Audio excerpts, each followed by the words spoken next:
Tonight, we're going to confront a reality that is both beautiful and terrifying. We're going to explore the absolute limit of our existence. We often look up at the stars and assume that, with enough time and advanced technology, the entire universe is open for us to explore. But here's what most people don't realize. The universe isn't just big, it's running away from us. There are galaxies shining in our telescopes right now that are already lost to us forever. Even if we left today traveling at the speed of light, we would never reach them. They have passed beyond a point of no return. By the end of this journey, you're going to understand exactly where this cosmic horizon lies and what it truly means to live in a universe that is slowly disappearing from our view. Before we face the edge of our world, if you enjoy these deep dives into the cosmos, a quick like or subscribe really helps this channel reach further. It's a small gesture, but it means a lot. Now let's begin. The clock on your wall measures time the way a grain of sand measures a desert. It counts, faithfully, but only what it can touch. Meanwhile, within the span of every second, light has already circled the Earth 7 times. While you take a breath, the planet has moved thousands of kilometers along its orbit. Even when you are motionless, you are never still. All the distances you can cross, a step, a street, a journey to work, belong to this fragile layer of scale. The world that feels enormous is in truth smaller than the blink of the cosmos, and yet this is where everything begins. From these small human measures of time and motion, we start our ascent. Because beyond the rhythm of your pulse, beyond the familiar hum of gravity and air, lies a universe that does not know seconds or miles or meaning. It only expands, slowly, silently, forever. Step outside and look toward the horizon. What you see feels endless, yet it is only the beginning of distance. The curvature of the Earth hides everything beyond a few dozen kilometers, a subtle reminder that even our world conceals itself from view. From orbit, the continents resemble islands adrift in a dark ocean. Every mountain, every desert, every forest you have ever dreamed of fits within a fragile sphere no larger than a grain of dust compared to the sun. Yet to us, it is everything, the cradle of our fears and our wonders. Imagine tracing your finger along the equator. To circle the entire planet would take days in an aircraft, months on foot, perhaps a lifetime if you wandered without rest. Across ancient eras, this small blue world was our only horizon. Sailors once believed that beyond the ocean's line lay nothing, that the world itself might fall away. They were right in a sense. Beyond that line is the beginning of emptiness, thin air, dry rock, and then unending night. Beneath your feet, heat seeps upward from the planet's heart. Above your head, the atmosphere fades into silence only a few hundred kilometers away. The shell of breathable air that keeps us alive could vanish in a fraction of the distances our minds imagine. Earth is more fragile than any of us care to admit, an island wrapped in a veil of blue light, floating through the black. At night, when you look upward and see the thin glow of the atmosphere shimmer around the curve of the Earth, you're witnessing the border between home and infinity. It is thinner than a whisper, yet it holds every story ever told. And once you step beyond it, once you leave the edge of our world, there are no more roads, no more oceans, no more air for sound to travel through. Only an expanding silence waiting on the other side. Above the thin blue veil of our atmosphere, space begins, not as a place, but as an absence. Out here, the warmth of the sun has no air to cling to, no clouds to scatter its glow. The light that touches your face during the day travels for 8 minutes across empty space before it arrives. 8 minutes for light, the fastest thing in existence to cross a simple cosmic street between the sun and the Earth. Our planet orbits within this luminous family, bound by gravity's invisible thread. The moon, our nearest companion, is only a second of light away, yet across that small gulf, Earthrise itself looks eternal. The planets drift like slow, ancient travelers, Mercury racing close to the fire, Jupiter pulling moons in its silent orbit, Neptune turning in a blue twilight at the far edge of warmth. Imagine following the light of the sun outward. Each planet slips away into deeper cold. The light grows weaker, the shadows longer. A beam that warmed your skin minutes ago becomes too faint to see after hours of travel. And yet, it still goes on, relentlessly, never tiring, never slowing, until it fades into the star-sown dark. Everything here belongs to the same family of light. The sun lights our seas and fuels our breath. The moon reflects that same glow, whispering borrowed fire into our nights. We are all children of one blaze, sharing a distant ancestry in its radiance. But even the sun's kingdom has its walls. Beyond the last planet, beyond the reach of the solar wind, the light of our star begins to surrender. Its warmth gives way to emptiness, and somewhere past that fading glow, our devices, silent messengers of human hope, drift into the abyss, carrying our greetings to a universe that will never answer. Soon, even they will be too far for their whisper to return. That is where the familiar light ends and the long dark begins. Past the farthest planet, sunlight weakens into a faint golden memory. Shadows stretch for years out here, and the warmth that once nourished life on Earth dissolves into silence. What remains is motion, slow, ceaseless, and alone. In this outer dark, our machines drift forward. Tiny man-made stars made of metal and code gliding through the endless night.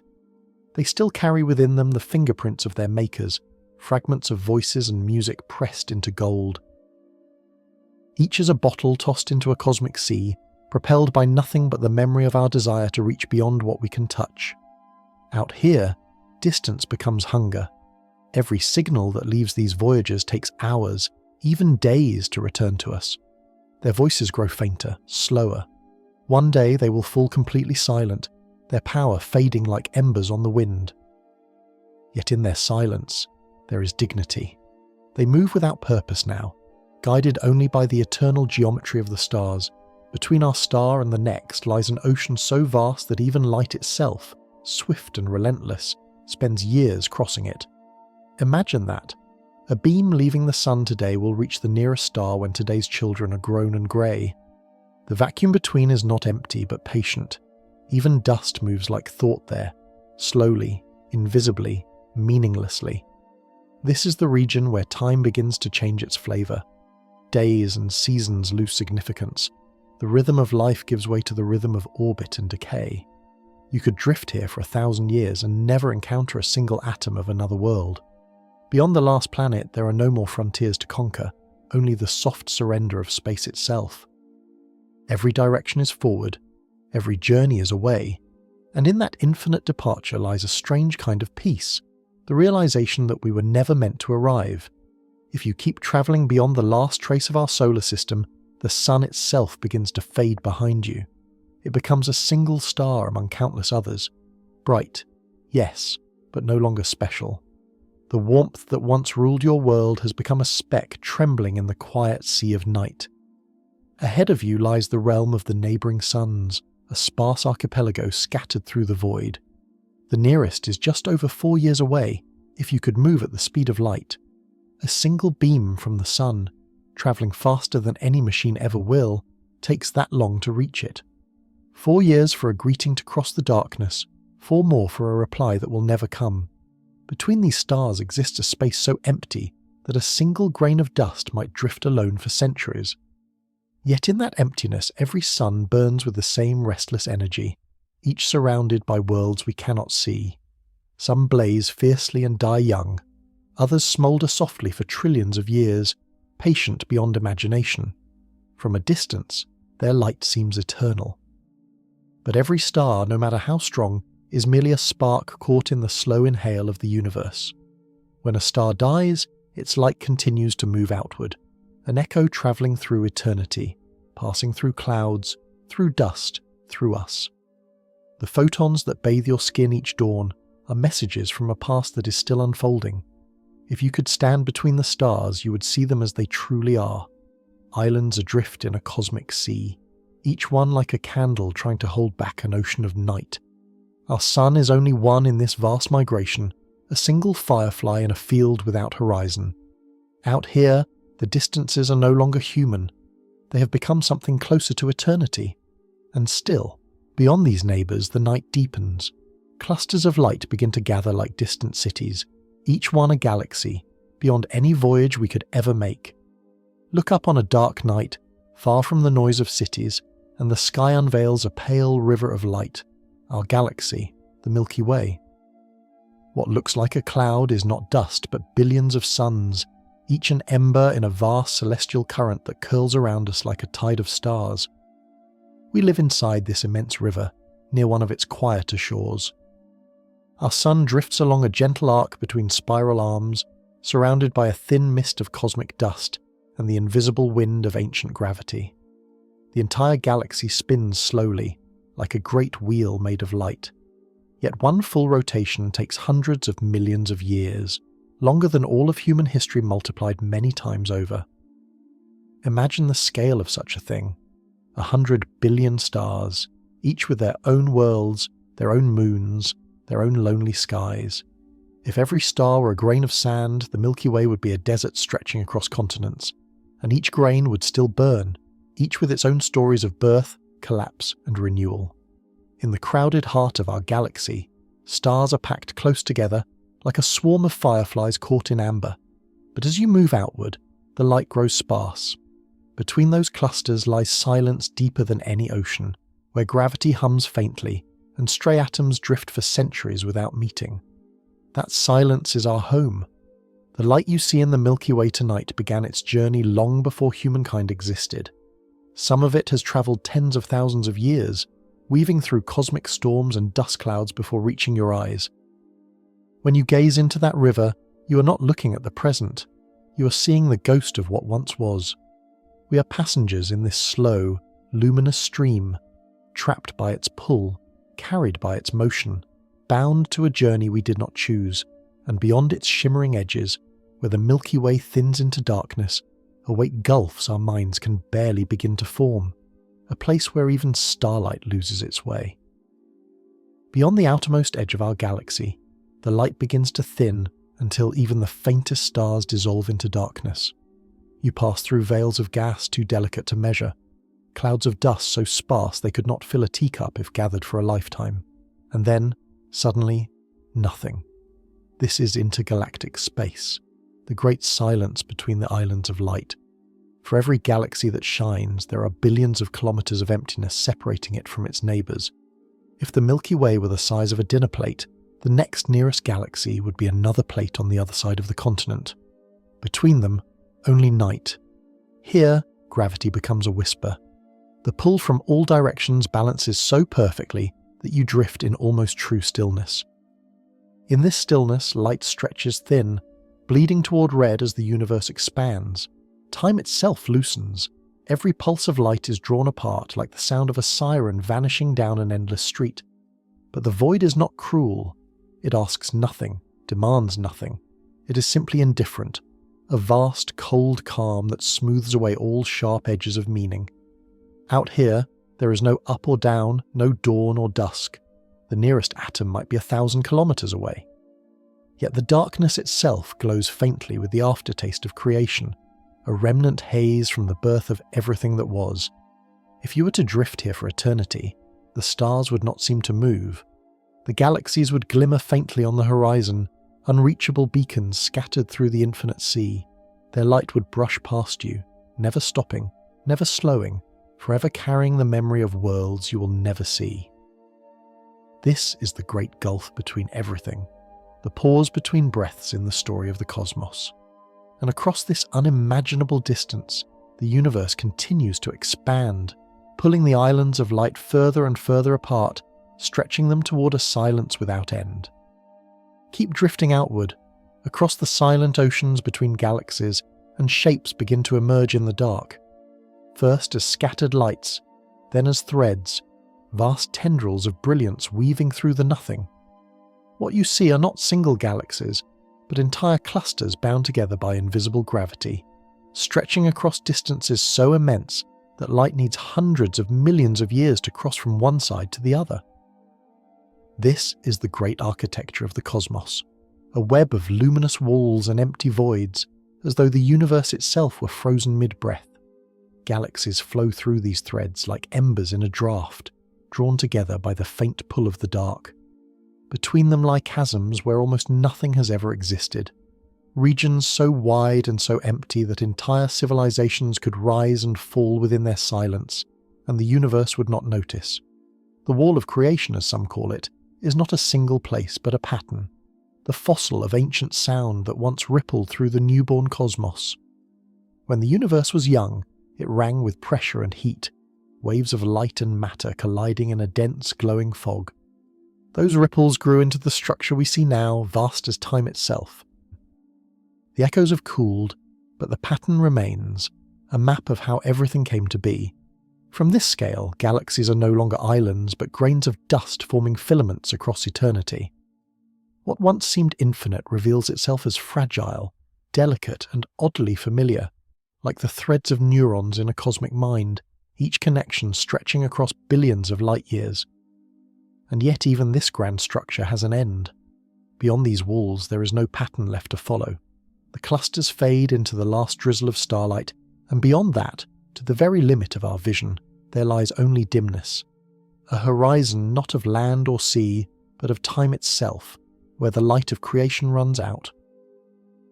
Beyond the final strands of the cosmic web, the light begins to fade, not because it ends, but because it cannot reach us. We have come to the horizon of the universe, the farthest edge of what can ever be seen. Every direction you look, light is arriving from galaxies so distant that their earliest rays began their journey almost 14 billion years ago. Those photons were born when the first atoms formed, when the chaos of creation had finally cooled enough to become transparent. They have been travelling ever since, threads of history crossing a universe that has stretched beneath them like taffy. And in that stretching, something strange happens. The further the light travels, the longer its waves become, until its colour slides beyond what any eye can see. The glow turns deep red, then deeper still, fading into a silence of radiation, an ancient warmth that fills all of space like the memory of a fire long gone cold. This is the boundary, where light itself grows too tired to speak. The horizon is not a wall but a limit of time. We cannot see beyond it, not because of distance, but because there has not been enough time for that light to arrive. The universe hides its past the way an ocean hides its depths, not through secrecy, but through sheer abundance. Beyond this horizon, there are galaxies still moving away faster than light can ever catch up. Their stars will never shine upon us. Their histories will remain unspoken. They exist, but for all practical truth, they are already gone. To us, they never were. Standing at this boundary, everything human falls away.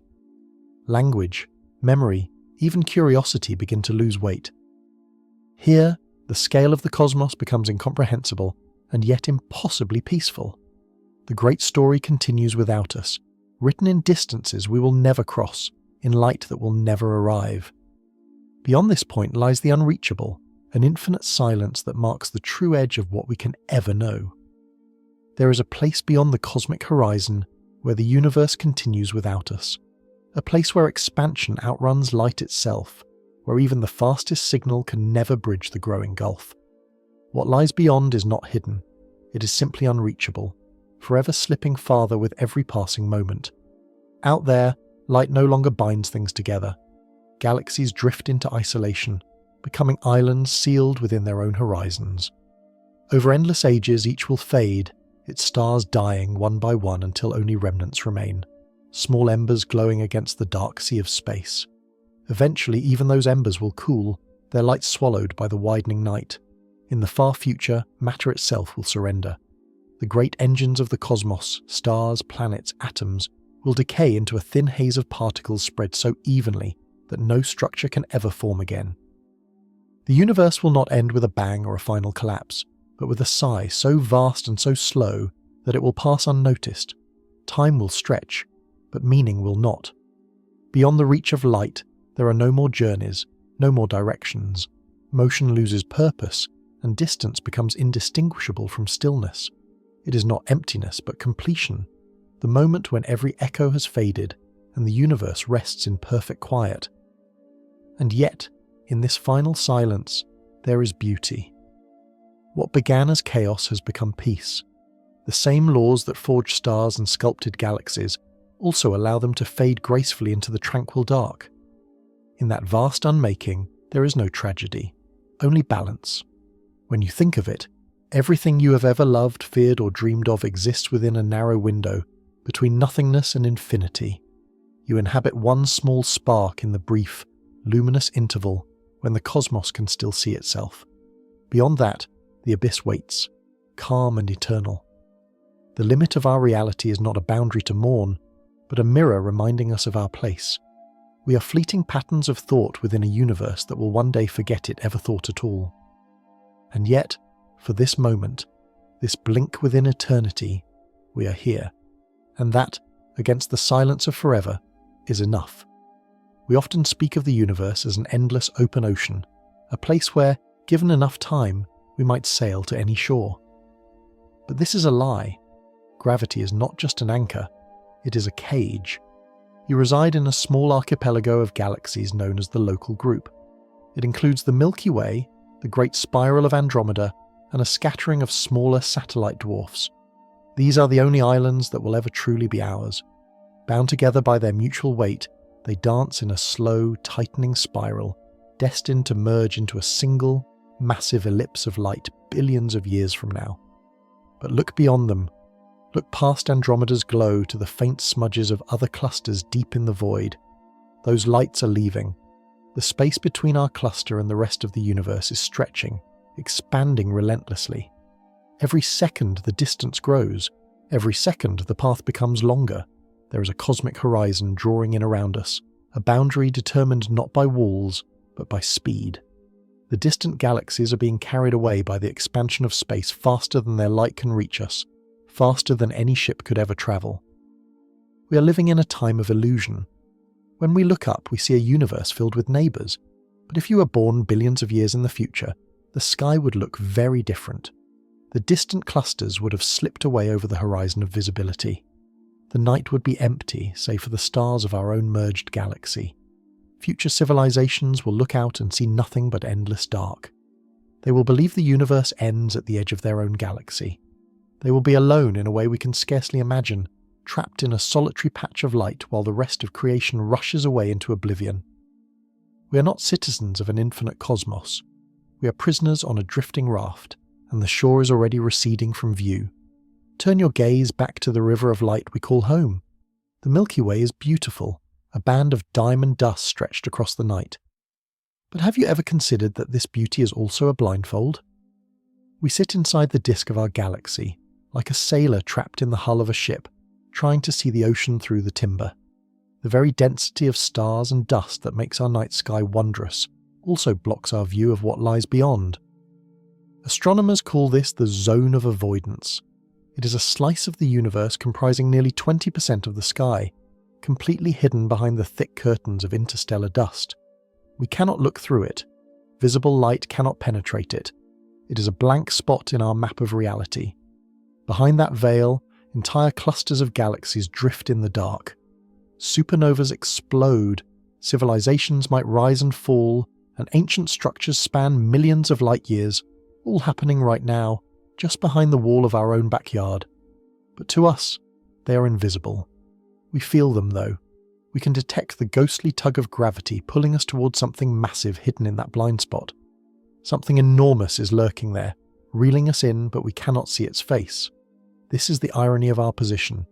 The very structure that gave birth to our sun and our planet is the same structure that blinds us to the greater cosmos. To truly see the universe, we would have to leave our galaxy, to rise above the plane of the Milky Way and look down. But that is a journey of 100,000 years. So we remain here, staring at the beautiful wall, wondering what giants are moving in the shadows on the other side. You're not standing still. You never have been. While you sit reading this, you, your chair, your house, and the entire Earth are hurtling through space at 600 kilometers per second. We are being pulled. Deep within the zone of avoidance, hidden behind the dust of our own galaxy, lies a gravitational titan known only as the Great Attractor. It is a region of mass so immense that it is bending the flow of millions of galaxies. It is not a single object, but a concentration of matter, galaxies, dark matter, gas, so dense that it acts like a drain in the fabric of the universe. Our Milky Way, along with Andromeda and the rest of our neighbours, is sliding down an invisible slope towards it. We are part of a river of galaxies known as Laniakea, immeasurable heaven, all flowing toward this central point. It is the heart of our supercluster, the gravitational anchor of our corner of the cosmos. But here is the cruelty of our reality. We will never reach it. Even as gravity drags us toward this great gathering, the space between us is expanding. The universe is stretching faster than we can fall. It is a race between the pull of the attractor and the push of dark energy, and gravity is losing. We are rushing toward a destination that is running away from us. Millions of years from now, the great attractor will be torn apart by the expansion, its galaxies scattered into the void before we ever arrive. We are chasing a ghost. It is the ultimate mirage, a horizon that beckons us with the strength of 100,000 suns, yet will dissolve into nothingness before we can ever touch it. We are falling toward a center that will not hold. We tend to think of light as a liberator, the force that reveals the world, that chases away the shadows, that connects us to the stars. But in truth, light is the warden of our reality. It defines the size of the cage we live in. There is a number woven into the fundamental fabric of the universe. 297,458 meters per second. We call it the speed of light, but that is a misnomer. Light is merely the most visible traveller to obey this law. In reality, this is the speed of causality itself, the maximum velocity at which any 2 points in the cosmos can interact, communicate, or affect one another. It is the refresh rate of existence. To us, living our small, slow lives on the surface of a rocky world, this speed feels instantaneous. You flip a switch, and the room floods with brilliance before your finger has even left the plastic. You look into a mirror, and your reflection stares back without hesitation. On the human scale, cause and effect appear to happen simultaneously. But this is an illusion born of our smallness. We are so tiny that the delay of the universe is imperceptible to us. Step back, however, and the delay becomes undeniable. Look at the moon. You are not seeing it as it is. You are seeing it as it was 1.5 seconds ago. That is the time it took for the reflection of the sun to cross the vacuum between the cratered regolith and your retina. If the moon were to shatter into dust this very instant, you would continue to admire its silver glow for another heartbeat, blissfully unaware of the catastrophe that has already occurred. Look at the sun. 8 minutes of history separate you from its fires. The warmth on your skin is a ghost, a sensation sent from the past. Look at the stars.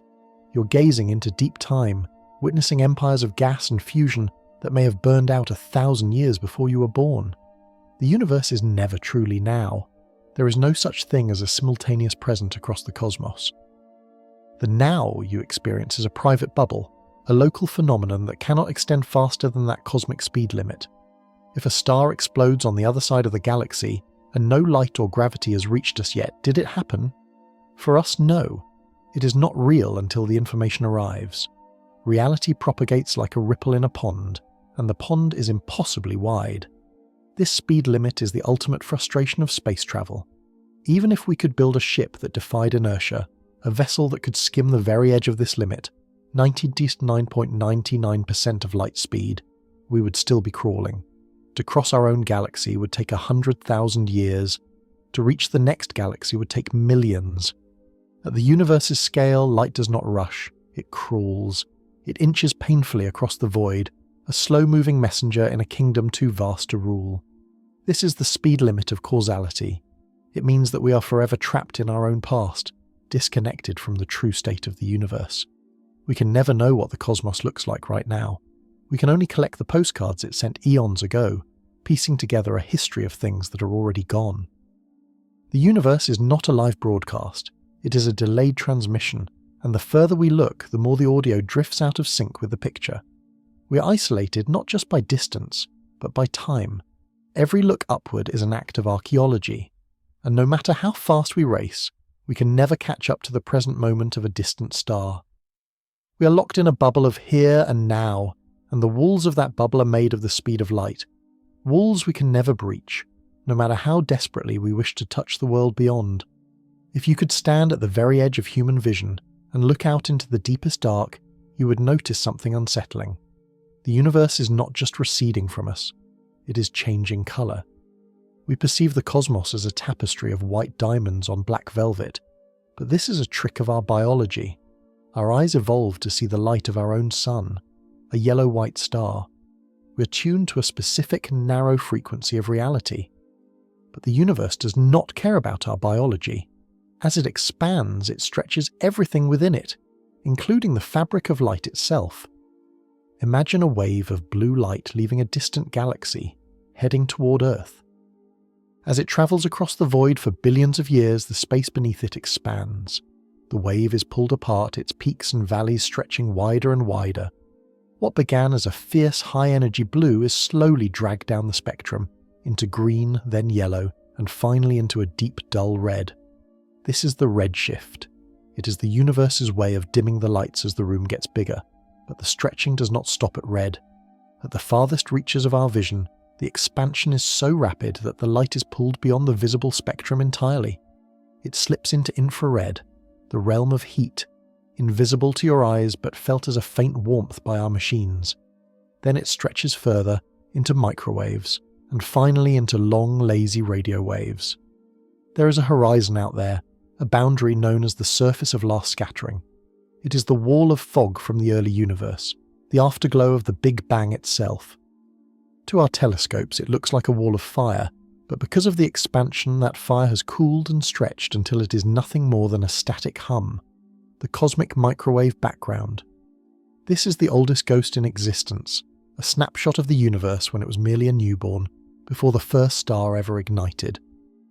We are trapped inside this bubble of light, but the terrifying truth is that the bubble is leaking. Every passing second, galaxies near the edge of this horizon are being carried across the threshold by the expansion of space. They are moving away from us faster than light can travel. Once they cross that line, their light can never reach us again. They are severed from our reality. They do not die, they simply vanish. Right now, as you read this, entire civilizations, entire histories, and trillions of stars are slipping silently over the edge of the world, lost to us forever. The universe is slowly erasing itself from our sky. We are losing pieces of the puzzle that we will never be able to retrieve. One day, in the deep, unimaginable future, this horizon will close in. The distant galaxies will have all redshifted into silence. The sky will be dark, save for the few stars bound to us by gravity. We will look out and see a universe that appears empty, static, and dead, never knowing the vibrant, rushing cosmos that we were once lucky enough to witness. The redshift horizon is not just a limit of vision. It is a limit of memory. It is the point where the universe forgets us, and we, in turn, are forced to forget it. We map the universe by its light. We draw lines between galaxies, tracing the great filaments that stretch across the dark like neurons in a cosmic brain. We cling to these glowing threads because they are familiar. They are where the matter is, where the stars are, where we are. But the filaments are the exception. The universe is not a web of light. It is a vast ocean of silence, punctuated only rarely by the islands of matter. Step off the filament, and you fall into the void. Between the great walls of galaxies lie the supervoids, regions of space so colossally empty that the human mind struggles to hold the concept. Imagine a sphere of darkness 300 million light-years across. This is the Bhuta's void, often called the Great Nothing. If our galaxy were a house in a busy city, the Bhuta's void would be the Pacific Ocean, but an ocean without water, wind, or life. It is a desert of pure geometry. In a region this size, statistics say there should be thousands of galaxies, teeming with billions of stars. Instead, we have found only a handful, lonely, desperate travelers drifting in a quarantine that has lasted since the dawn of time. Imagine for a moment that our Earth had been born inside this void, rather than in the crowded spiral arms of the Milky Way. If we evolved on a planet deep within that darkness, we would have had no history of astronomy, no navigation by stars, no mythology of constellations. When night fell, the sky would not be a tapestry of diamonds, it would be a perfect, suffocating black. We would look up and see nothing but our own reflection in the atmosphere. It wasn't until the invention of powerful telescopes that we would have finally pierced the gloom and seen the other galaxies, faint, impossible smudges at the very edge of existence. We would have spent our entire history believing we were the only objects in creation, solitary specks in an infinite box. How much of our philosophy, our religion, our drive to explore is owed simply to the geography of where we happen to wake up? These voids are the true face of the universe. Matter is rare. Life is rarer still. The cosmos is mostly empty space expanding forever. To travel through these voids is to experience a solitude so profound that even light seems to lose its way. And yet, these empty spaces are growing. As the universe expands, the filaments are stretching thin, and the voids are swelling, pushing the islands of life further apart. We are drifting on tiny rafts of gravity, while the ocean around us deepens, widens, and consumes the map. There are distances in the universe that are measured in kilometers, others in light years. But there is one distance that cannot be measured by length, only by consequence.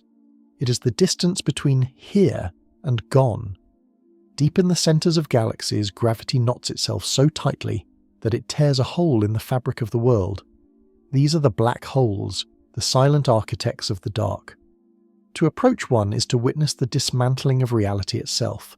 Imagine a waterfall, not of water, but of space. As you drift closer to the black hole, you're not just moving through emptiness. The emptiness is moving you. Space itself is flowing inward, dragged by the infinite hunger of the singularity. At first, the current is gentle.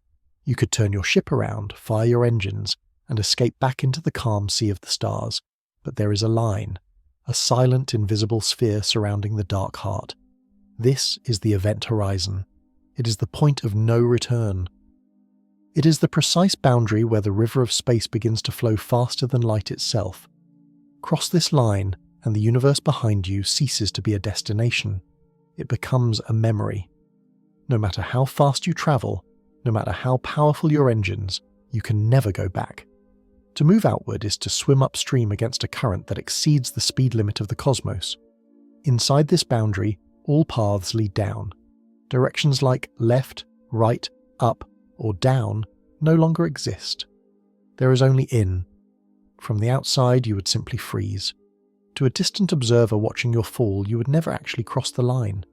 The light from your body would stretch and redden, fading slowly into invisibility, leaving your image suspended on the edge of forever, a ghost caught in the amber of gravity. But for you, the fall continues. You have crossed a threshold that separates the knowable universe from the unknowable. You have entered a region where the laws of physics are rewritten, where time and space swap roles.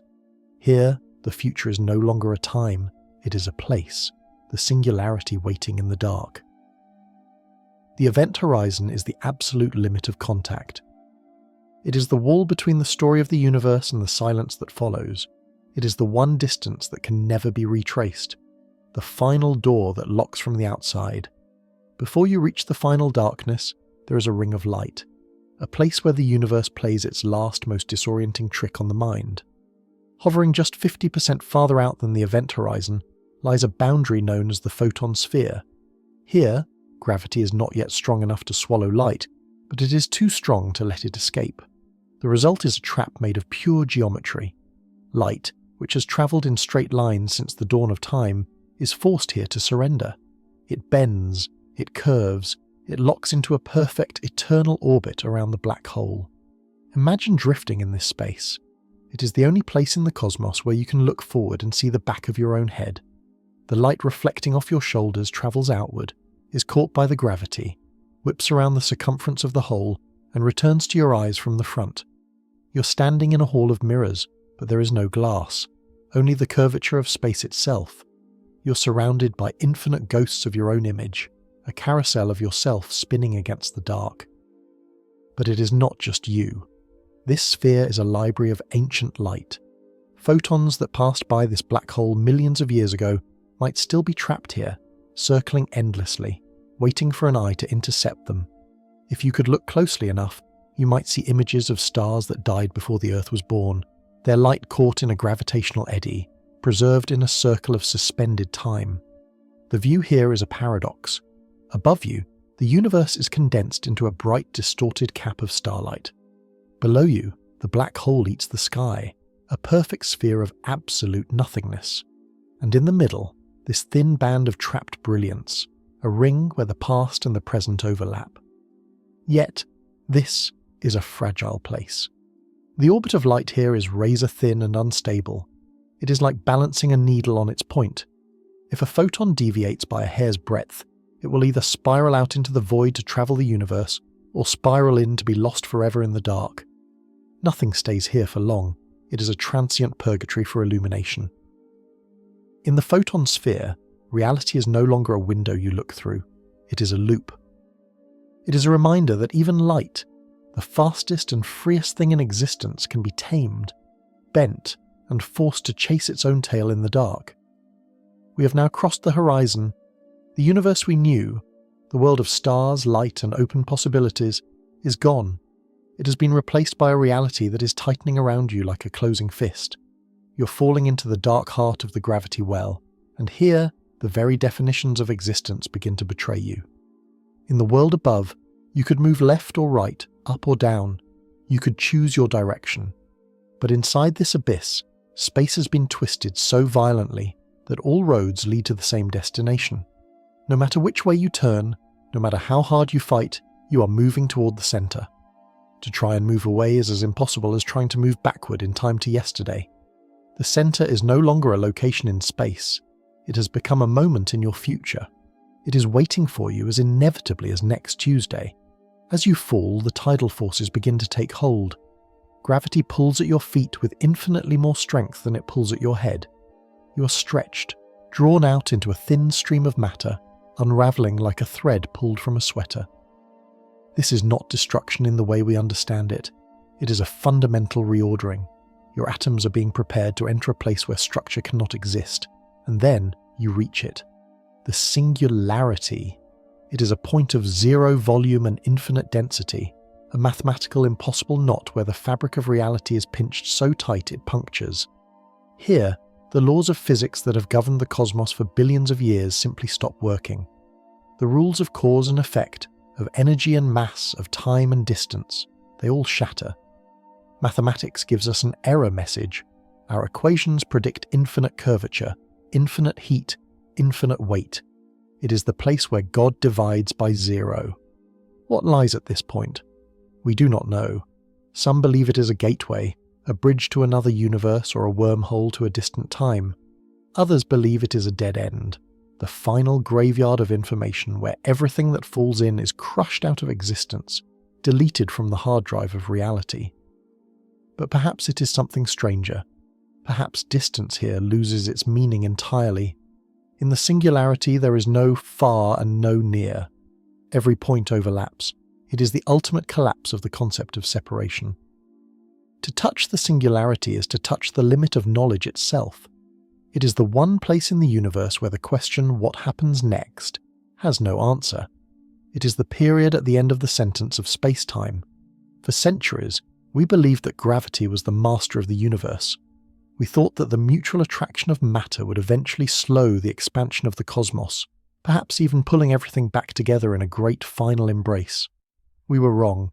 Gravity is losing. There is a ghost in the machine, a mysterious, invisible pressure that permeates every cubic centimetre of empty space. We call it dark energy, but the name is merely a placeholder for our ignorance. It is not a substance, it is a property of space itself. And unlike gravity, which pulls things together, dark energy pushes them apart. Imagine the universe as a fabric being stretched. Gravity tries to stitch it together, to knot galaxies into clusters and stars into systems. But dark energy is the tension in the cloth, ripping the stitches out faster than they can be sewn. Roughly 6 billion years ago, this force silently took control. The expansion of the universe stopped slowing down and began to speed up. The accelerator was pressed to the floor and it has never been released since. This creates a terrifying form of distance, a dynamic, hostile distance. The void between galaxies is not just sitting there, it is actively growing, generating more space out of nothing. It is as if the ground beneath your feet were expanding while you tried to walk to the horizon. Because of this, the vast majority of the universe is already lost to us. There are galaxies we can see today that we could never reach, even if we left right now at the speed of light. The space between us and them is being created faster than we can cross it. They are effectively retreating from reality, carried away on a tide of new emptiness. But the rift does not stop at the horizon. If this acceleration continues, the dark energy rift may eventually come for us. In a scenario known as the Big Rip, the phantom energy becomes so strong that it overwhelms gravity entirely. First, it peels the distant galaxies away from the sky. Then it dismantles our own Milky Way, scattering the stars into the dark. Finally, it invades the solar system, tearing the Earth away from the Sun.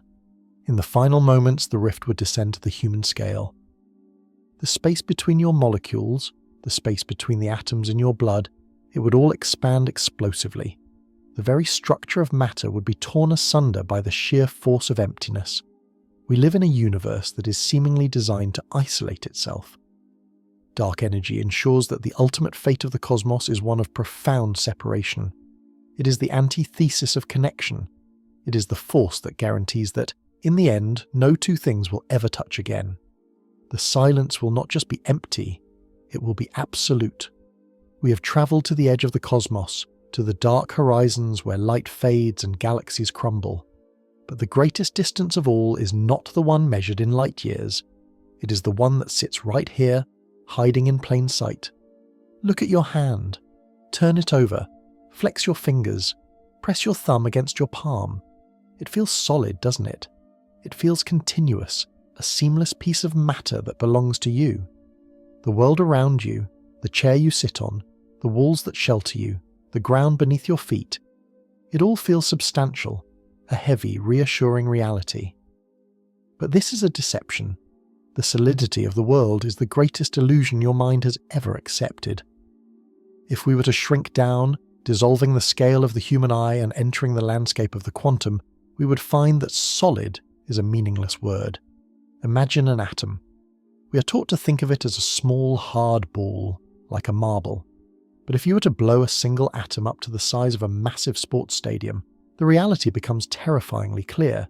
The nucleus, the dense heart of the atom where almost all its mass lives, would be a marble sitting alone on the centre line of the field. And the electrons?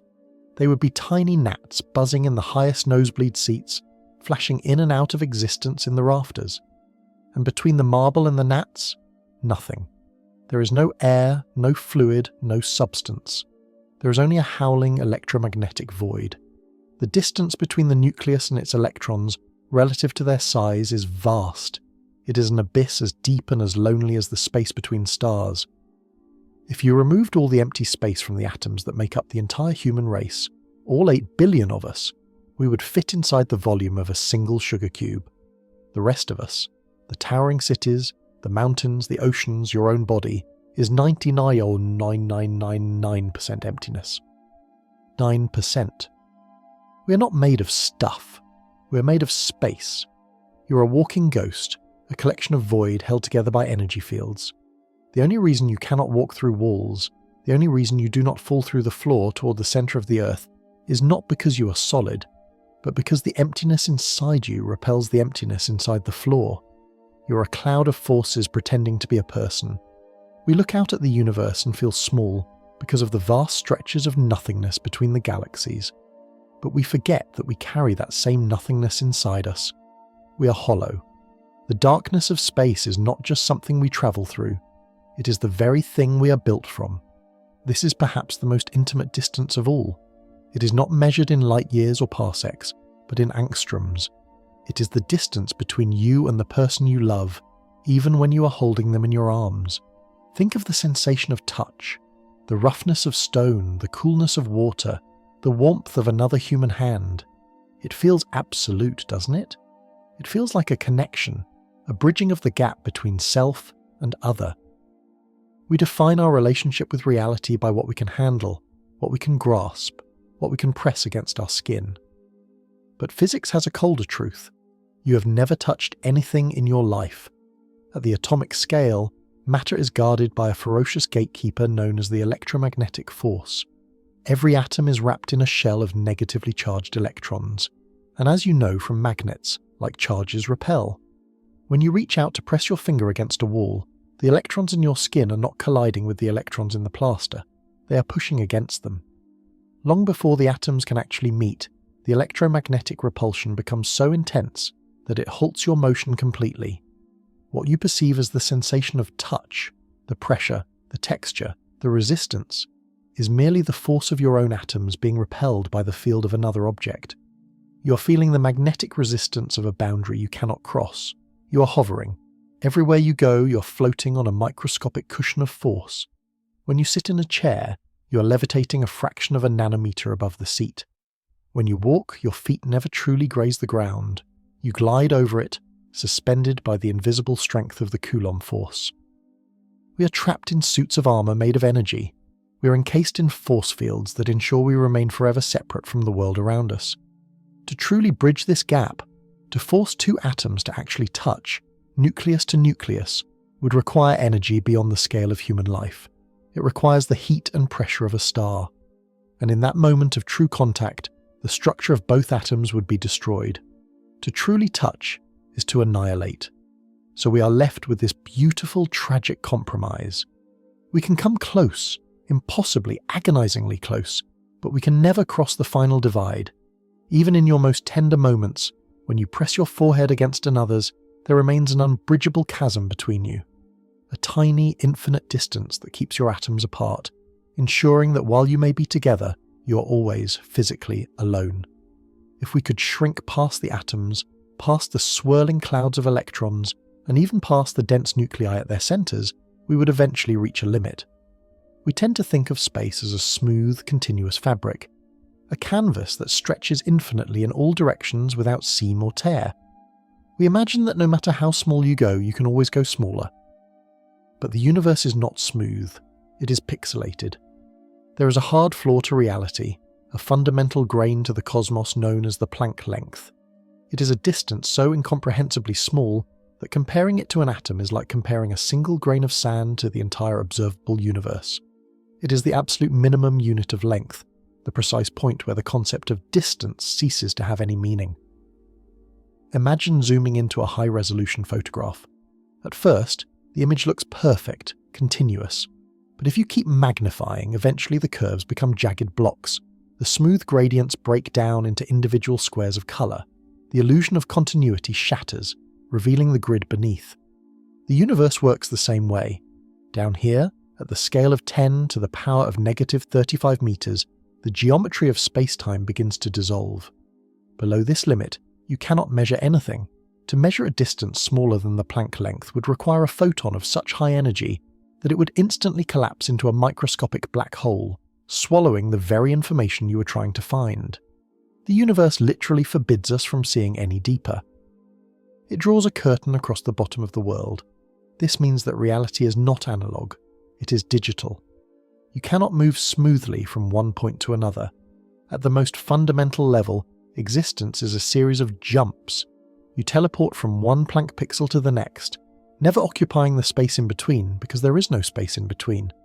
We are living in a resolution-limited cosmos. The world that feels so fluid and organic to us is, at its core, built of rigid, discrete blocks. We are characters in a simulation who have never noticed the grid lines on the floor, simply because we are too large to see the pixels. The Planck length is the ultimate reminder that even emptiness has a structure. It is the distance where geometry dies and the quantum foam begins. We assume that emptiness is quiet. When we look at the vacuum of space, we see a void that is serene, dark, and still. We imagine that if we remove all the stars, all the planets, and all the atoms, what remains is a perfect, smooth stage where nothing happens. But this is only true because we are too big to see the violence.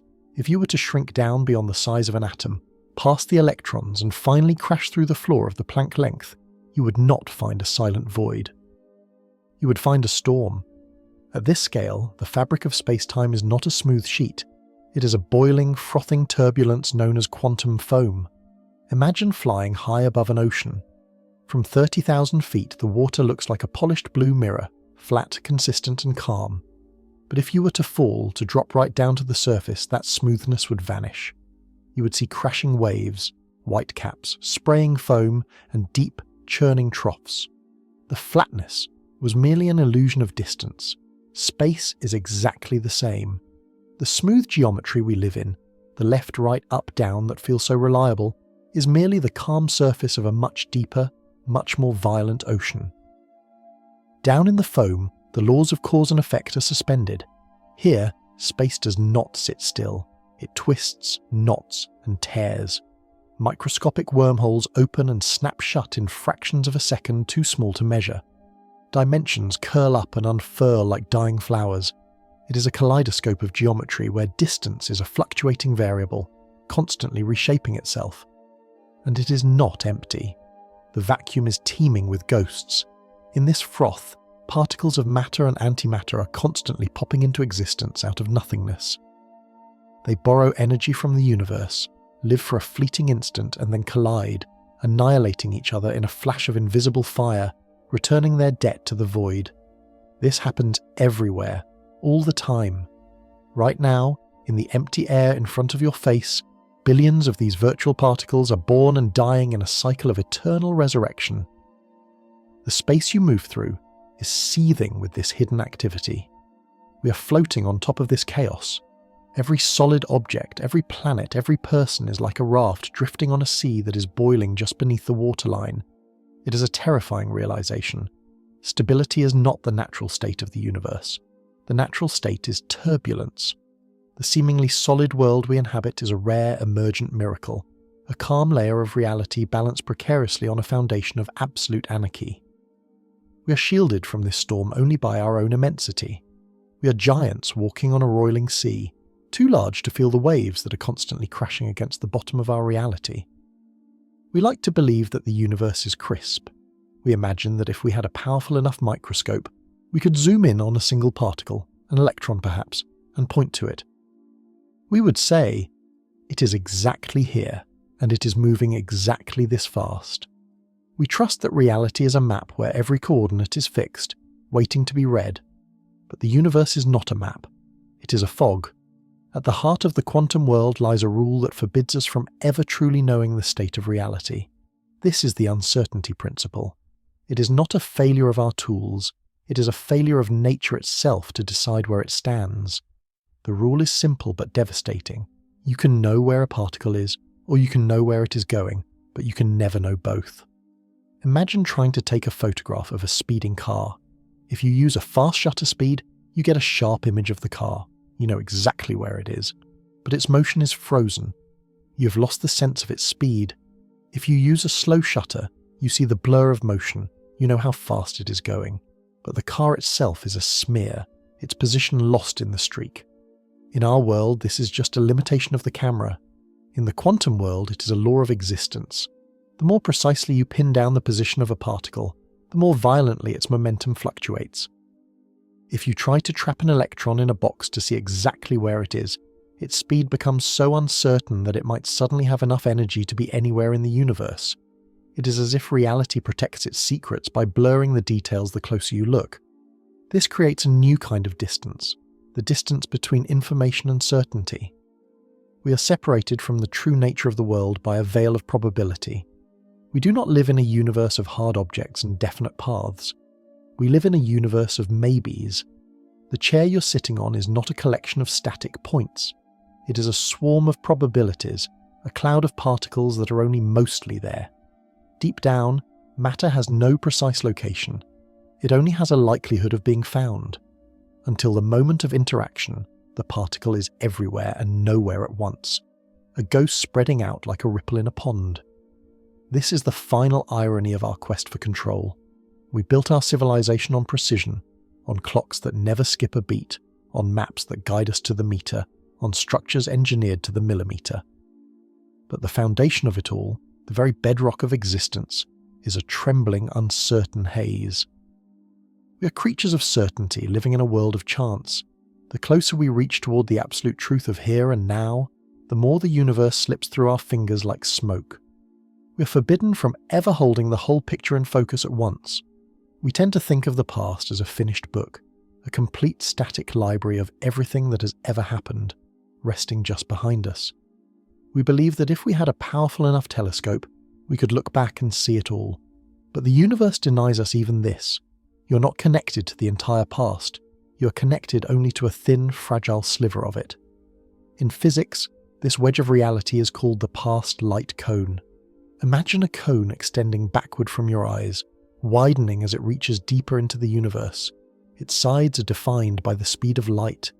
Anything that falls inside this cone is part of your reality. Its light has had enough time to reach you. It can touch you. It can hurt you. It can teach you. But everything outside this cone is a ghost in a different sense. It is causally disconnected from your existence. This is the ultimate quarantine. If a star exploded 10 minutes ago in the Andromeda galaxy, it has not yet entered your light cone. To you, it is still shining calmly. The explosion has happened, the star is dead, but for you, that event literally does not exist. It is hovering in a zone of elsewhere, a blind spot in time that you cannot access. We are constantly surrounded by events that have already occurred but have not yet arrived. We are walking through a storm of history, but we only feel the raindrops that fell 1,000 years ago. This cone creates a profound loneliness. It means that your now is built entirely from the echoes of then. When you look at the night sky, you're not seeing the universe as a cohesive whole. You're seeing a collage of different eras pasted together. The moon is seconds old, the planets are minutes old, the stars are centuries old, the galaxies are millions of years old. You're looking at a time capsule that has been shattered and reassembled into a mosaic. You can never truly interact with the source of the light. You can only interact with the message. By the time the light of a distant supernova reaches your retina, the star itself may have collapsed into a black hole or drifted into the dark. You are falling in love with a phantom. You are studying a memory. The past light cone is a prison of causality. It dictates that we can never be present in the universe. We are always, inevitably, the audience watching a play that finished long before we took our seats. We are trapped at the tip of the cone, riding the wave of the present, forever looking back at a history we can see but never touch. Turn around now. Stop looking at the ghosts of the past and look forward, into the dark. If the past light cone is the history that has claimed you, the future light cone is the territory you can claim. It is the widening path of your potential influence, the volume of space-time where your actions, your signals, and your existence can arguably matter. It begins here, at the tip of your now, and expands outward into tomorrow. Every word you speak, every radio wave we broadcast, every spaceship we launch, travels along the surface of this cone. It is the geometric limit of our legacy. But just like the past, the future is a cage. We imagine that our future is infinite, that given enough time, we could touch every star and walk on every world. We dream of a destiny that spreads like a wildfire across the galaxies. The universe, however, has set a strict horizon on our ambition. Because the cosmos is expanding, and because that expansion is accelerating, the number of galaxies we can ever reach is shrinking. Think of it as a race. You're running forward at the speed of light, trying to tag the distant stars, but the ground beneath you is stretching, carrying the finish line away faster than you can run. There are galaxies visible in our sky tonight that are already gone from our future. We can see them, we can name them, but we can never affect them. If we sent a message to them right now, a beam of pure light, it would chase them forever through the void, never closing the gap. They have slipped out of our future light cone. They are immune to us. This means that our sphere of influence is not growing. In a relative sense, it is withering. Every second that passes, thousands of star systems cross the invisible line from reachable to unreachable. The door to the universe is slowly closing. We are losing the future piece by piece to the dark energy rift. Eventually our influence will be limited to our own local cluster of galaxies, Milky Way, Andromeda and their satellites. Everything else will drift away into a realm where we can neither be seen nor heard. There is a profound humility in this geometry. It tells us that no matter how loud we shout, our voice will never reach the edge of the room.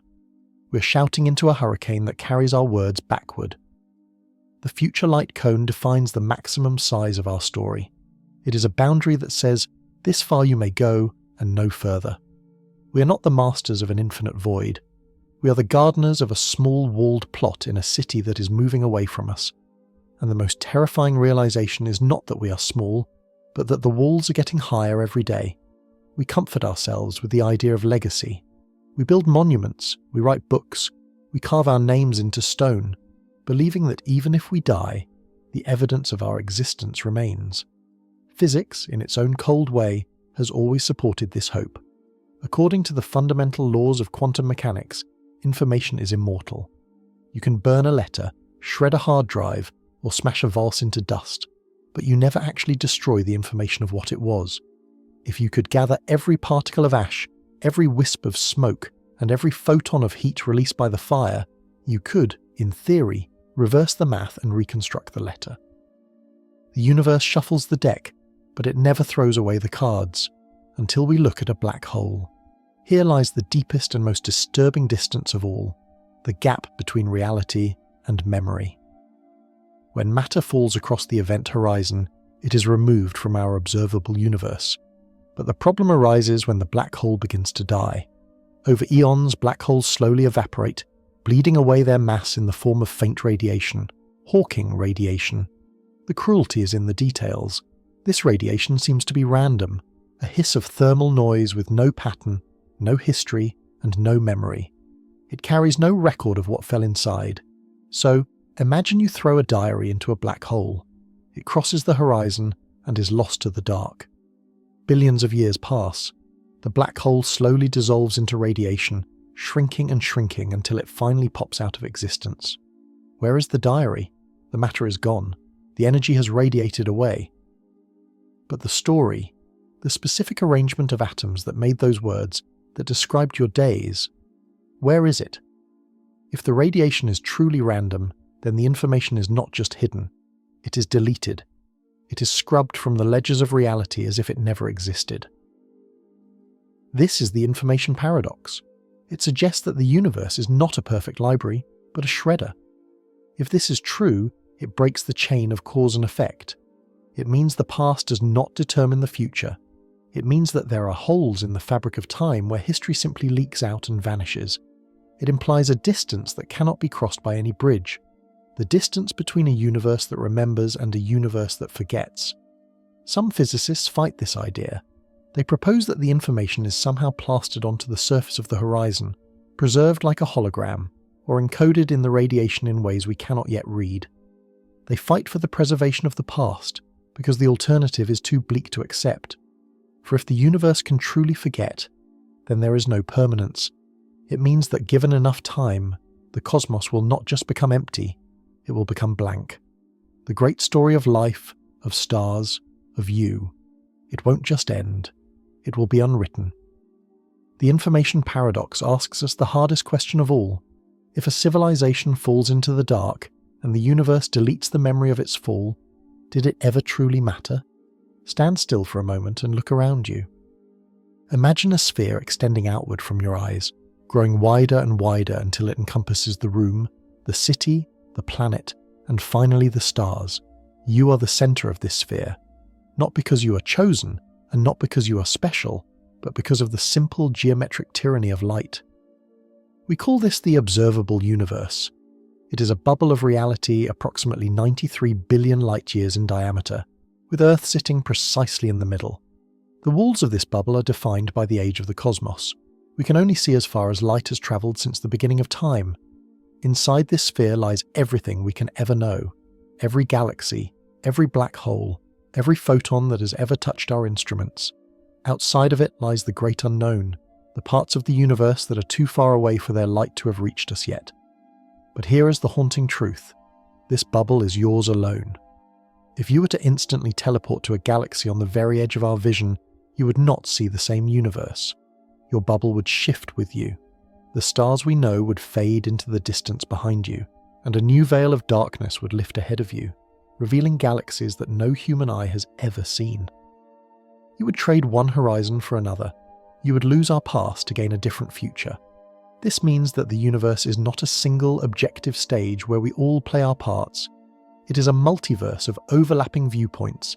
Every observer, on every planet in every galaxy, sits at the center of their own private dome of visibility. A civilization a billion light-years away sees a different history than we do. They see cosmic events that haven't happened for us yet, and they remain blind to the fires that are currently burning in our sky. We're all trapped in our own specific now, defined by where we stand. Think of it like being lost at sea. You can see to the horizon in every direction, but you know that the ocean continues beyond what you can see.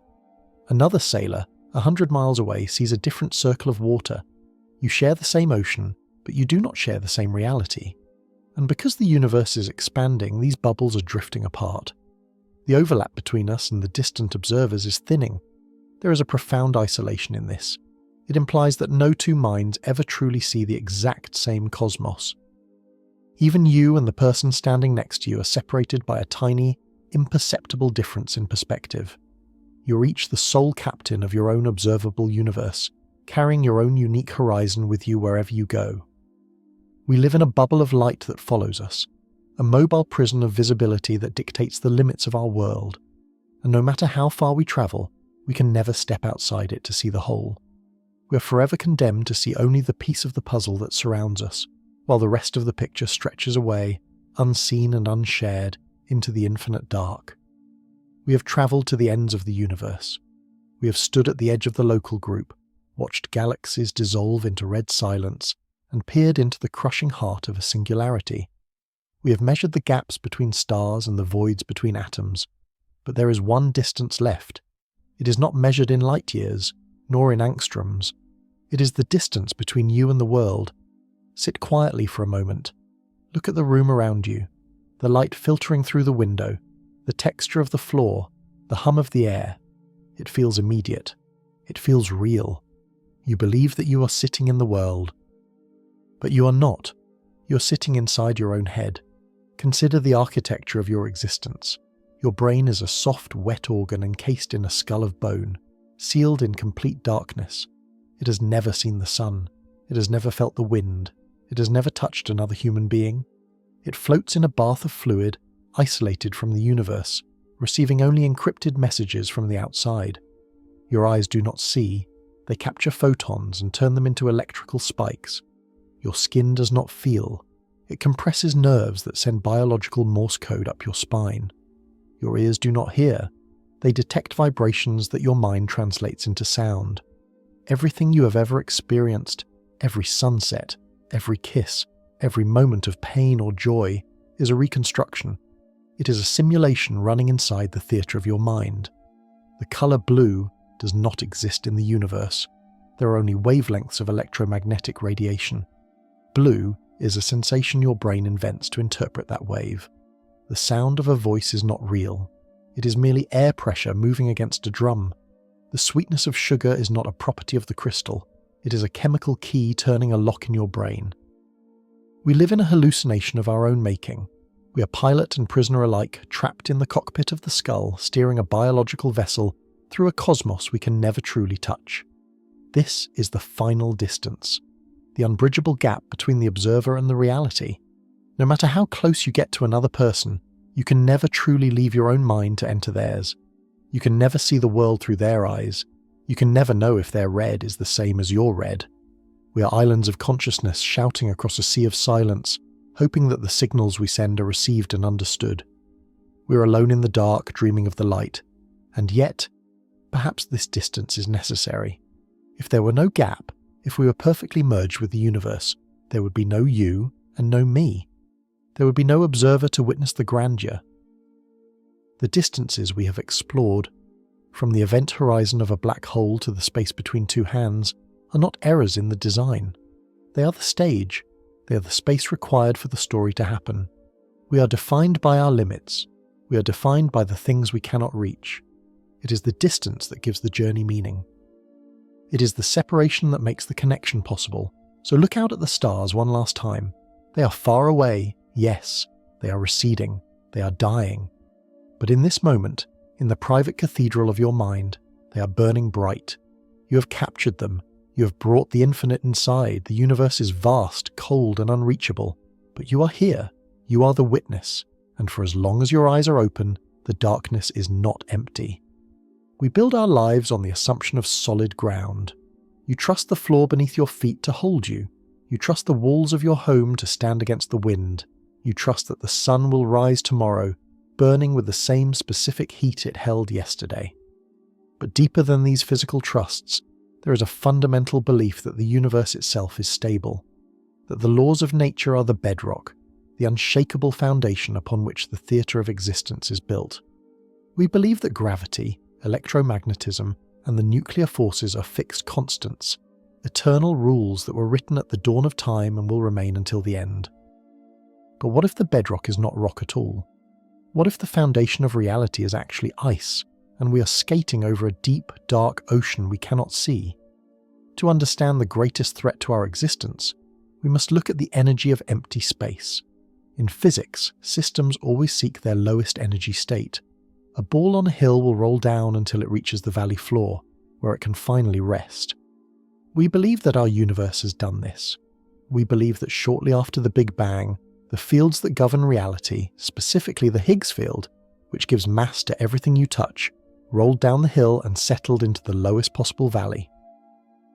We assume we're at the bottom, in the true vacuum, the stable state of existence. But the mathematics whispers a terrifying possibility. We might be wrong. It is possible that the universe did not reach the bottom of the valley. It is possible that we got stuck on a ledge, a small, shallow dip halfway down the cliff face. This is the false vacuum. It feels stable. It looks stable. We have built galaxies, stars, and civilizations on this ledge for 13 billion years. But just over the ridge, the cliff continues downward.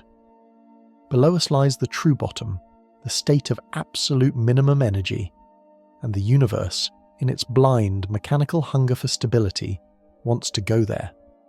This implies that the very fabric of space-time is under tension, like a rubber band stretched too tight, waiting for a single slip to snap back. And the terrifying truth of quantum mechanics is that nothing stays on the ledge forever. Eventually, through a random fluctuation of energy, a tiny point in space, smaller than an atom, could tunnel through the ridge and fall into the true valley below. If this happens, it will be the quietest apocalypse imaginable.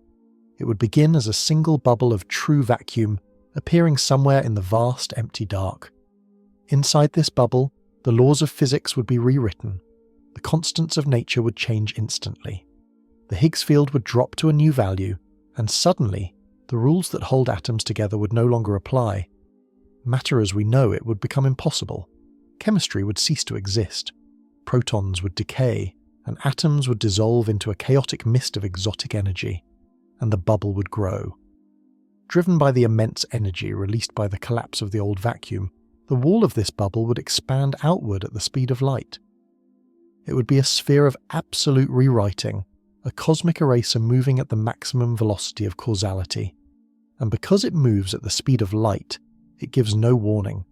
You could not see it coming. The light from the bubble's edge would arrive at the exact same instant as the edge itself. There would be no siren, no darkening of the sky, no time to say goodbye. One moment, you would be sitting here, reading these words, your heart beating, your mind full of thoughts and memories. In the very next instant, less than the time it takes for a neuron to fire, you would simply cease to be. The atoms of your body would be unmade, the structure of your world deleted, the history of your civilization scrubbed from the record. This wave of destruction would not stop at Earth. It would sweep through the solar system, extinguishing the sun not by blowing it up, but by fundamentally altering the physics that allow it to burn. It would continue outward, devouring the stars, the nebulae, and the galaxies, transforming the orderly, beautiful cosmos into a strange, unrecognizable realm of lower energy physics. It would be a fire that consumes the universe, fueled by the universe itself. And here is the most haunting thought. Space is vast. The universe is billions of light years wide. It is entirely possible that this has already happened. Somewhere, deep in the distant dark, a bubble of true vacuum may have already nucleated. It could be expanding right now, rushing toward us at 300,000 kilometers per second, devouring galaxies in silence. We would never know. We can never know. We are like hikers on a mountain path, admiring the view, unaware that an avalanche has already started on the other side of the peak. The distance between us and annihilation is not measured in miles, but in time. And if that wall of new physics is racing toward us, there is nothing we can do to stop it, nothing we can do to slow it, and no way to even know it is coming. We live on the edge of a precipice, comfortable in our ignorance. The stability of our world is not a guarantee, it is a probability. Every second that passes where the universe does not collapse is a winning roll of the cosmic dice. We are balancing on a tightrope over an infinite drop, and we have convinced ourselves that the rope is the ground. But perhaps there is a strange comfort in this. If the end comes, it will not be tragic, for there will be no one left to mourn it. It will be instant, absolute, and painless. The universe will simply flip a switch and the game will be over. Until then, we walk on the ledge, breathing the air of the false vacuum, living in the fragile, beautiful miracle of a world that has, against all odds, decided to exist for one more day. We look at the periodic table of elements as a map of everything that is possible. From the hydrogen in the water you drink to the iron in your blood, we believe that the catalogue of matter is complete. We trust that atoms are the final, stable building blocks of the universe, that a carbon atom is a carbon atom, and it will remain so until the end of time unless shattered by extreme force. We believe that matter is dumb, static, and safe. But deep in the graveyards of the stars, the universe may be cooking something else, something hungrier. To find it, you must travel into the crushed heart of a neutron star. Here, the gravity is so intense that atoms are not just squeezed, they are broken. Electrons are forced into protons, turning them into neutrons, and then packed together so tightly that the star becomes one single city-sized atomic nucleus. In this hyperdense pressure cooker, the rules of ordinary matter break down. The boundaries between particles dissolve, and the quarks that make them up, the fundamental triplets of up and down, are squeezed into a new, terrifying configuration. It is here, in the dark, crushing silence, that a third kind of quark may join the dance, the strange quark. This hypothetical substance is called strange matter, and according to some calculations in quantum chromodynamics, it is the most perfect stuff in the universe. Ordinary matter, the stuff you and I are made of, is stressed. It is energetic. It is constantly trying to hold itself together against internal forces. But strange matter is different. It is relaxed. It is the absolute ground state of matter, more stable than iron, more stable than diamond, more stable than anything we have ever touched. In a fair universe, strange matter would stay locked inside the dead stars where it was born. But the universe is not fair. It is violent. Sometimes two neutron stars collide. The impact is so catastrophic, it ripples the fabric of space-time itself. And in the chaos of that collision, droplets of this strange core material, tiny strangelets, can be ejected into the void. Imagine a microscopic fleck of this material, smaller than a grain of sand drifting through the interstellar dark. It is heavy, incredibly dense, and invisible to our telescopes. It is a cosmic bullet moving at a fraction of the speed of light. And it is not just a rock, it is a seed. The horror of strange matter lies in its stability. It is so perfectly stable that it hates being anything else. If a strangely were to drift into our solar system and strike a planet, say, Earth, it wouldn't just punch a hole in the ground. It would start a conversation with the atoms it touched. When a nucleus of ordinary matter touches a strangelet, the ordinary matter looks at the strange matter and realizes that its own existence is inefficient. It wants to be strange too. The strangely acts like a template, an infectious agent. It grabs the nuclei of the rock, the air or the water it hits, and rearranges their quarks. It converts them. The ordinary matter dissolves and is rebuilt instantly into more strange matter. This releases energy, heat, fire, radiation. But the process doesn't stop. The newly converted matter is now infectious too. It touches its neighbours, and they turn. Then they touch their neighbours. It would be a chain reaction, a subatomic plague spreading at the speed of sound through the crust of the Earth. A fire that burns not by consuming fuel, but by rewriting the nature of the fuel itself. If a strangelet struck the ocean, the water would boil into steam, but the steam itself would turn. The infection would drop through the mantle, eating the rock, falling toward the core. The planet would begin to shrink, collapsing under the newfound density of the strange material.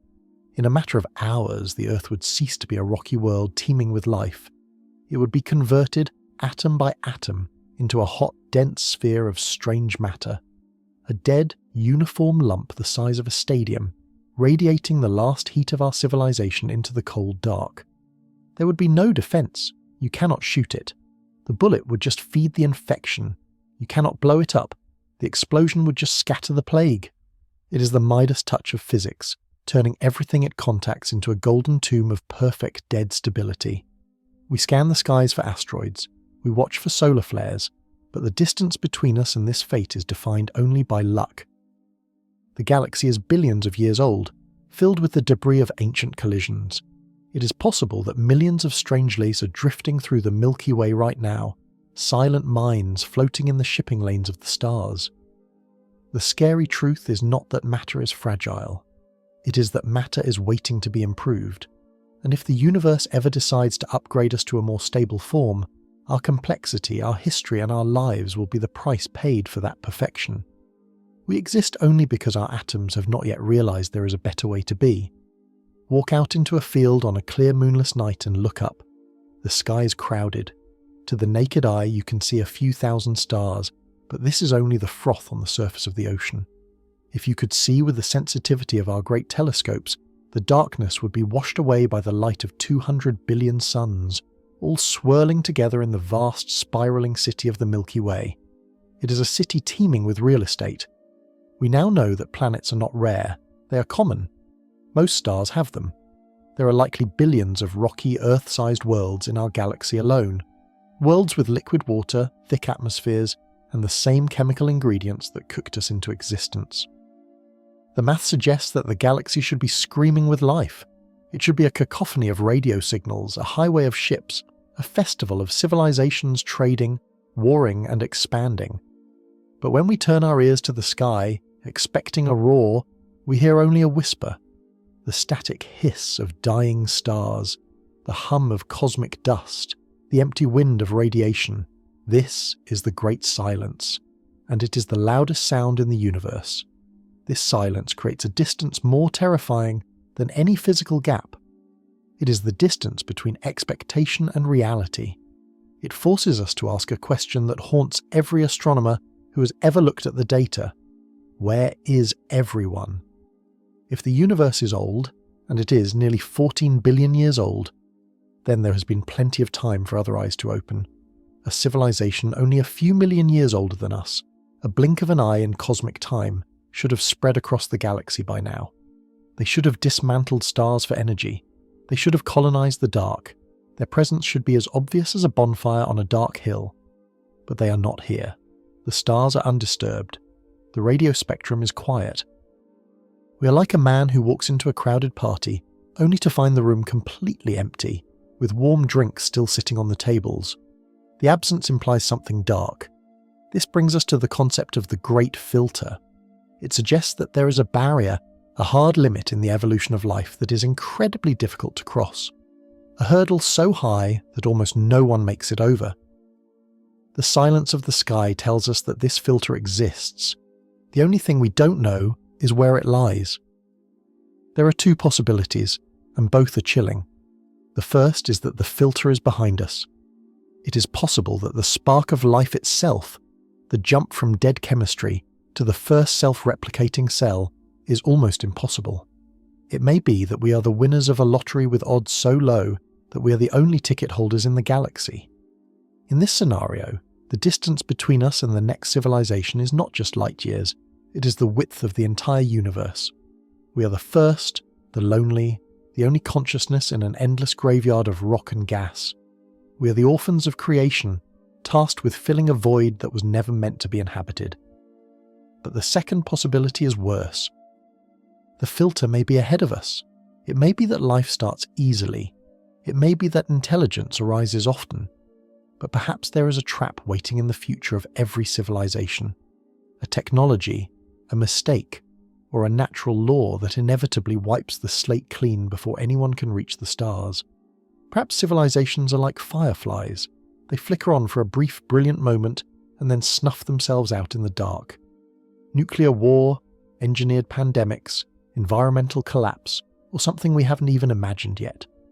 If the filter is ahead of us, then the silence of the night sky is not a sign of emptiness. It is a warning. It is a graveyard. The reason we hear no one is that everyone else has already died. We are walking down a path that billions have walked before, and none of them reached the end. This adds a temporal dimension to the distance. We might not be alone in space, but we may be alone in time. The galaxy could be full of ruins. We might be missing our neighbours by a few million years, arriving just after the party has ended, or leaving just before the next guests arrive. We're separated from the others not by the void, but by the tragedy of timing. So we listen. We point our dishes at the stars and wait for a signal, a pattern, a hello. But the silence persists. It presses against our atmosphere, heavy and indifferent. It tells us that we're either incredibly special or incredibly doomed. Every day that passes without a signal is another piece of evidence that the universe is a harder place than we thought. It is a vast, lonely house, and right now we are the only ones awake, holding a candle in the dark, wondering if the creak in the floorboards is the wind or the sound of something coming to extinguish the flame. We define a planet by its relationship to a star. To us, a world is a child of fire, tethered by gravity to a warm, burning parent. We define our years by the orbit we trace, our days by the rising and setting of the sun, and our seasons by the tilt of our face toward the light. We cannot imagine a world without a sun any more than we can imagine a shadow without an object to cast it. But the galaxy is not a well-ordered clockwork mechanism where every gear fits perfectly into place. It is a violent, chaotic engine, and in the turbulence of creation, not all children are kept. For every star you see burning in the night sky, astronomers estimate there are dozens of planets that belong to no one. These are the rogue planets, the wandering worlds. They are the orphans of the cosmos, ejected from their solar systems during the violent early days of formation, or ripped away by the gravitational pass of a wandering star. They have been cast out into the interstellar void, sentenced to drift alone through the dark forever. Imagine standing on the surface of such a world. There is no sunrise here. There is no sunset. There is no moon to count the months, and no year to mark the passage of time. The sky is not blue, nor is it the familiar black of a starry night.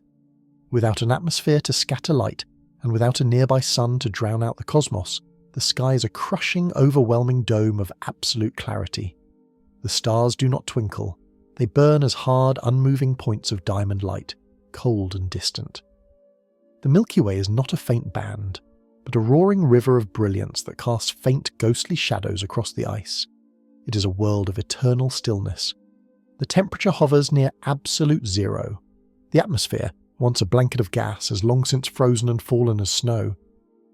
The ground is covered in drifts of solid nitrogen and oxygen, a landscape of glass and frost that crunches silently underfoot.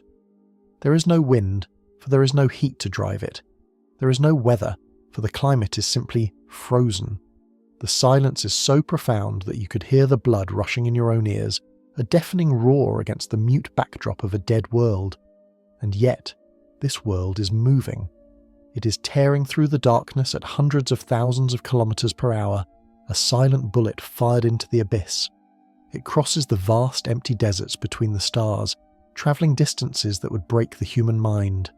It passes through nebulae, drifting like a ghost through clouds of glowing gas. It skirts the edges of the other solar systems, perhaps feeling the faint tug of a distant star before rushing on, unseen and uninvited, back into the deep dark. But the most haunting thought is not that these worlds are dead. It is that they might be alive. Deep beneath the frozen crust, where the heat of the planet's formation is still trapped, or where radioactive elements decay in the core, there could be warmth. On Earth, we find life in the crushing dark of the ocean trenches, clustered around hydrothermal vents, feeding not on sunlight, but on the chemical energy bleeding from the planet's heart. A rogue planet could hide oceans of liquid water beneath kilometers of ice kept warm by the pressure of the world above. Imagine a civilization evolving in that buried sea. They would be creatures of the dark, navigating by sound or electric fields, building cities in the warmth of volcanic fissures. They would have art, philosophy, wars, and love. But their entire concept of reality would be bounded by the roof of ice above their heads. To them, the universe would be rock and water. They would have no concept of sky. They would not know that stars exist. The idea of a vast empty space filled with balls of fire would be madness to them, a heresy against the solid truth of their world. They would live and die believing that their ocean was the entirety of creation, never knowing that just a few kilometers above them, the infinite glory of the galaxy waits in silence. We are separated from these worlds by a distance of knowledge. We can see the stars, but they cannot. We know the scale of the dark, but they are safe in their ignorance. Statistically, these wanderers likely outnumber the stars themselves. The dark spaces between the solar systems are not empty. They're a graveyard of castaways. Right now, a rogue planet could be passing within a few light years of Earth, gliding silently through the Oort cloud, and we would never know. It is a ship passing in the night, with no lights to signal its presence. These worlds remind us that the universe is not designed for us. It is not designed for life. It is a place of brutal mechanics, where gravity plays favourites, and where the difference between a garden world and a frozen tomb is simply a matter of orbital luck. The wandering worlds are the ultimate travellers. They have seen more of the galaxy than any star, crossing the great voids, witnessing the birth and death of systems from the dark. But they are travellers without a destination. They are sailing an ocean that has no shore, carrying their secrets into a silence that will never be broken. In our daily lives, we rely on the luxury of warning. We see the storm clouds gathering on the horizon hours before the rain falls. We hear the roar of a predator before it strikes. We feel the ground tremble before the earthquake brings down the walls. Nature, in its mercy, usually sends a messenger ahead of the disaster. Distance acts as a buffer, buying us time to prepare, to hide, or to pray. But in the deep cosmos, distance offers no protection. In fact, it blinds us. Somewhere in the galaxy, thousands of light years away, a massive star is dying. This is not a gentle fading into the night. It is a hypernova, a cataclysmic collapse of a star 30 times the mass of the Sun. As its core implodes, spinning wildly, it does not explode outward in a sphere. Instead, it focuses its fury. The collapsing matter is channeled by twisting magnetic fields into two narrow, concentrated beams of pure energy, blasting out from the poles at 99.99% the speed of light. This is a gamma-ray burst. It is the brightest electromagnetic event in the universe. For a few seconds, this single dying star will outshine the entire rest of the galaxy combined. It releases more energy in a heartbeat than our Sun will produce in its entire 10 billion year lifetime. Now, imagine that one of those beams is pointed directly at us. The terror of this event lies in the laws of physics. Because the beam is travelling at the speed of light, the image of the explosion and the radiation of the explosion are travelling together, side by side. The messenger and the assassin arrive at the exact same moment. This means the night sky would give no warning. There would be no brightening of a star, no ominous glow, no precursor signal to alert our telescopes. The beam has been travelling for thousands of years, crossing the vast, silent deserts of interstellar space, unseen and unheard. It is a bullet that has been in flight since the time of the pharaohs, racing toward Earth while civilizations rose and fell, oblivious to the sword hanging over their heads. When it arrives, it happens instantly. If it struck during the day, the sky would turn a blinding violet's white, far brighter than the sun. If it struck at night, the darkness would be torn apart by a flash that would cast shadows as sharp as razors. But the light is not what kills you, it is what comes with it. The atmosphere, our thin blue shield, would be hammered by high-energy radiation. The ozone layer, which protects us from the sun's ultraviolet glare, would be shredded in seconds. Complex molecules in the air would be ripped apart, turning the sky into a toxic smog of nitrogen dioxide, a brown, poisonous haze that would choke the planet. Down on the surface, the immediate radiation might not kill everyone instantly, but the aftermath would be a slow, silent extinction. With the ozone shield gone, the sun, our life-giver, would become a death ray. UV radiation would pour down, sterilizing the land. Crops would wither. Ocean plankton, the bottom of the food chain, would die off in mass, collapsing the marine ecosystem. Cancer rates would skyrocket. The genetic machinery of life would be corrupted. It would be a mass extinction event delivered from across the galaxy, executed with the precision of a sniper. And the most chilling part is the randomness of it. The star that fired the shot did not aim at us. It did not hate us. It simply died, and we happened to be standing in the wrong place, at the wrong time, looking down the barrel of a gun we didn't know existed. We scan the skies for asteroids because we can see them moving against the stars. We can calculate their orbits, predict their impacts, and perhaps even deflect them. But a gamma-ray burst is an invisible threat. It is a reminder that we are exposed on an open plain, with no cover and no high ground. The distance between us and extinction is not measured in kilometers, it is measured in angles. A fraction of a degree in the tilt of a dying star thousands of light years away is the difference between a spectacular light show in the night sky and the end of human history. We are alive today only because the cosmic sniper has missed, so far. We cling to the idea of permanence. We carve our names into granite. We cast our monuments in bronze, and we tell ourselves that diamonds are forever. Even when we accept that mountains crumble and stars burn out, we take comfort in the belief that the building blocks of reality, the atoms themselves, are eternal. We trust that a proton created in the Big Bang will remain a proton until the end of time. It is the one thing in the universe that feels truly solid, but the universe does not promise forever. Deep in the equations of grand unified theories, there is a prediction that haunts the future of all matter. It suggests that the proton, the positively charged heart of every atom, the anchor of the material world, is not immortal. It is simply very, very long-lived. Like a radioactive isotope with a half-life longer than the age of the current cosmos, the proton is unstable. It is waiting to die. To witness this, you must cast your mind forward into the unimaginable deep time. Fast forward past the death of the sun, past the era when the last star flickers out, past the time when galaxies dissolve into loose clouds of black holes and dead remnants. We are talking about a timescale of 10 to the power of 34 years, a number so large that if you wrote a 0 on every atom in the observable universe, you would run out of atoms before you finished writing the number. In this dark, cold future, the universe is a graveyard of black dwarfs, the frozen, crystallized corpses of white dwarf stars. They drift through the void, silent and invisible, balls of degenerate matter cooling toward absolute zero. They are the final monuments of the stellar era. But then, the decay begins. Deep inside the frozen heart of a black dwarf, a single proton, one out of countless octillions, suddenly decides it has had enough. It violates the conservation of baryon number. It breaks down, dissolving into a positron and a pion. The pion instantly decays into gamma rays. For the first time in eons, there is a flash of light in the dark, a tiny microscopic spark of heat. It seems insignificant, but eternity is a long time. Slowly, relentlessly, another proton decays, then another, then another. The solid iron and carbon that make up the star begin to rot from the inside out. The matter is not disappearing, it is evaporating. It is turning into pure light. This is the ultimate dissolution. The universe is slowly liquidating its assets. Imagine the horror of a world where solidity is a temporary phase. Over vast stretches of time, the planets, the asteroids, the dust, and even the frozen hulls of ancient spaceships will begin to glow faintly with the heat of their own self-destruction.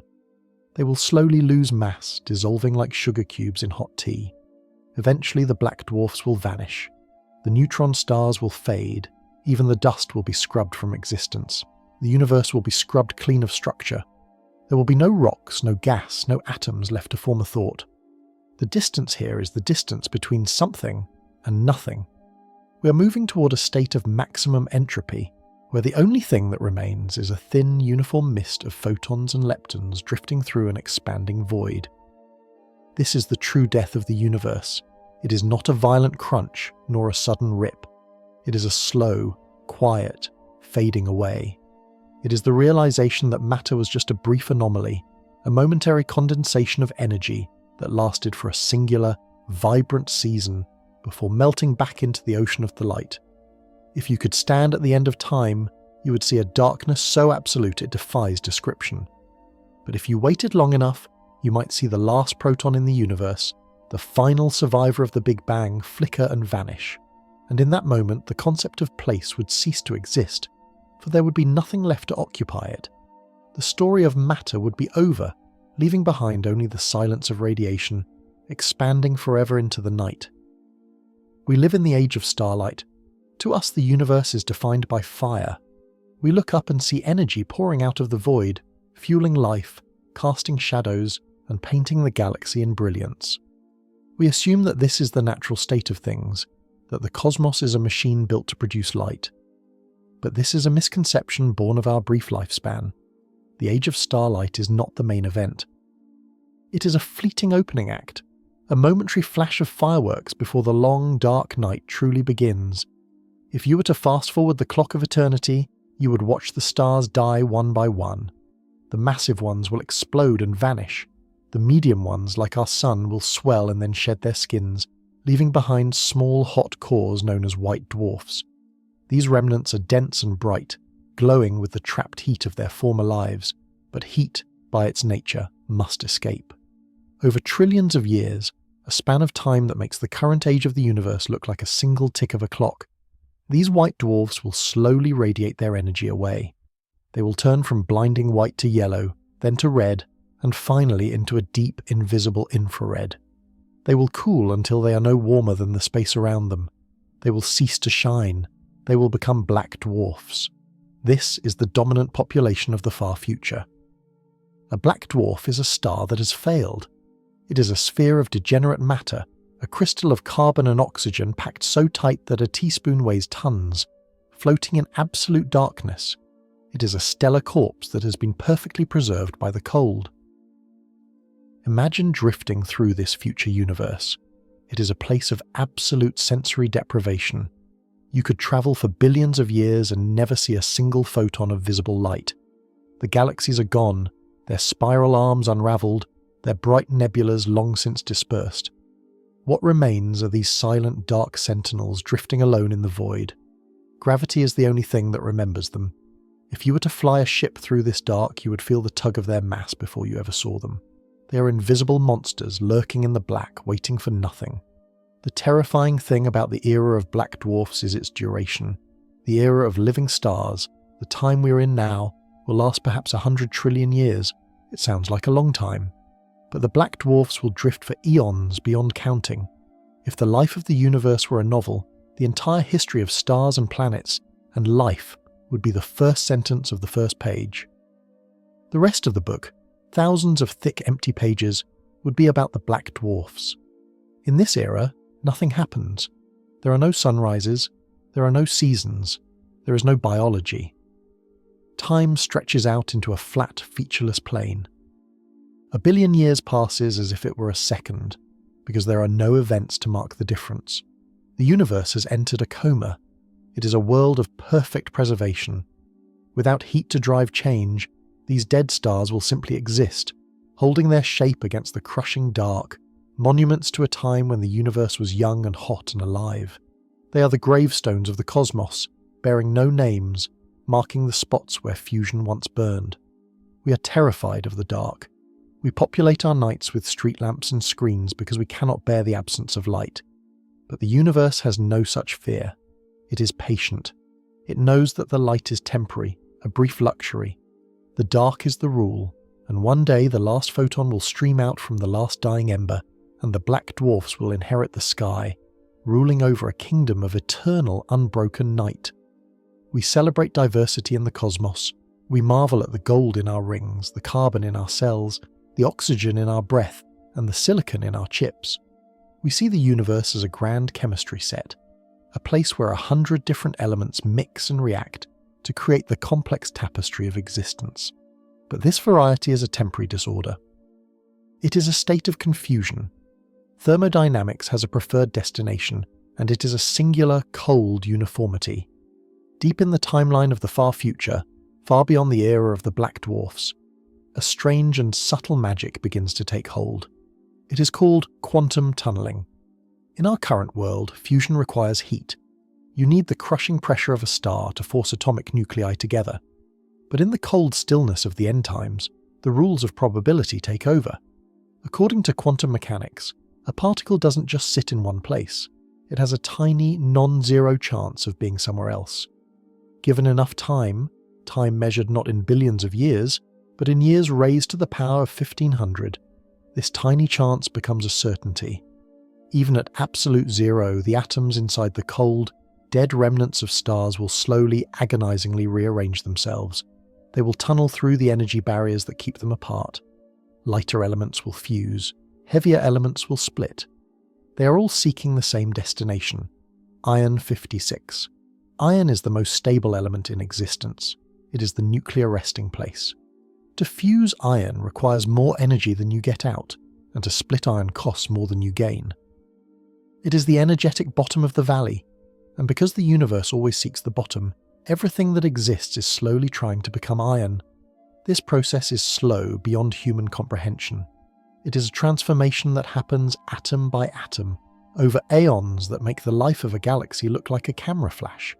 But the universe has nothing but time. Eventually the black dwarfs will change. The carbon and oxygen diamond hearts of the old stars will transmute. The crusts of dead planets will shift. The dust drifting in the void will settle.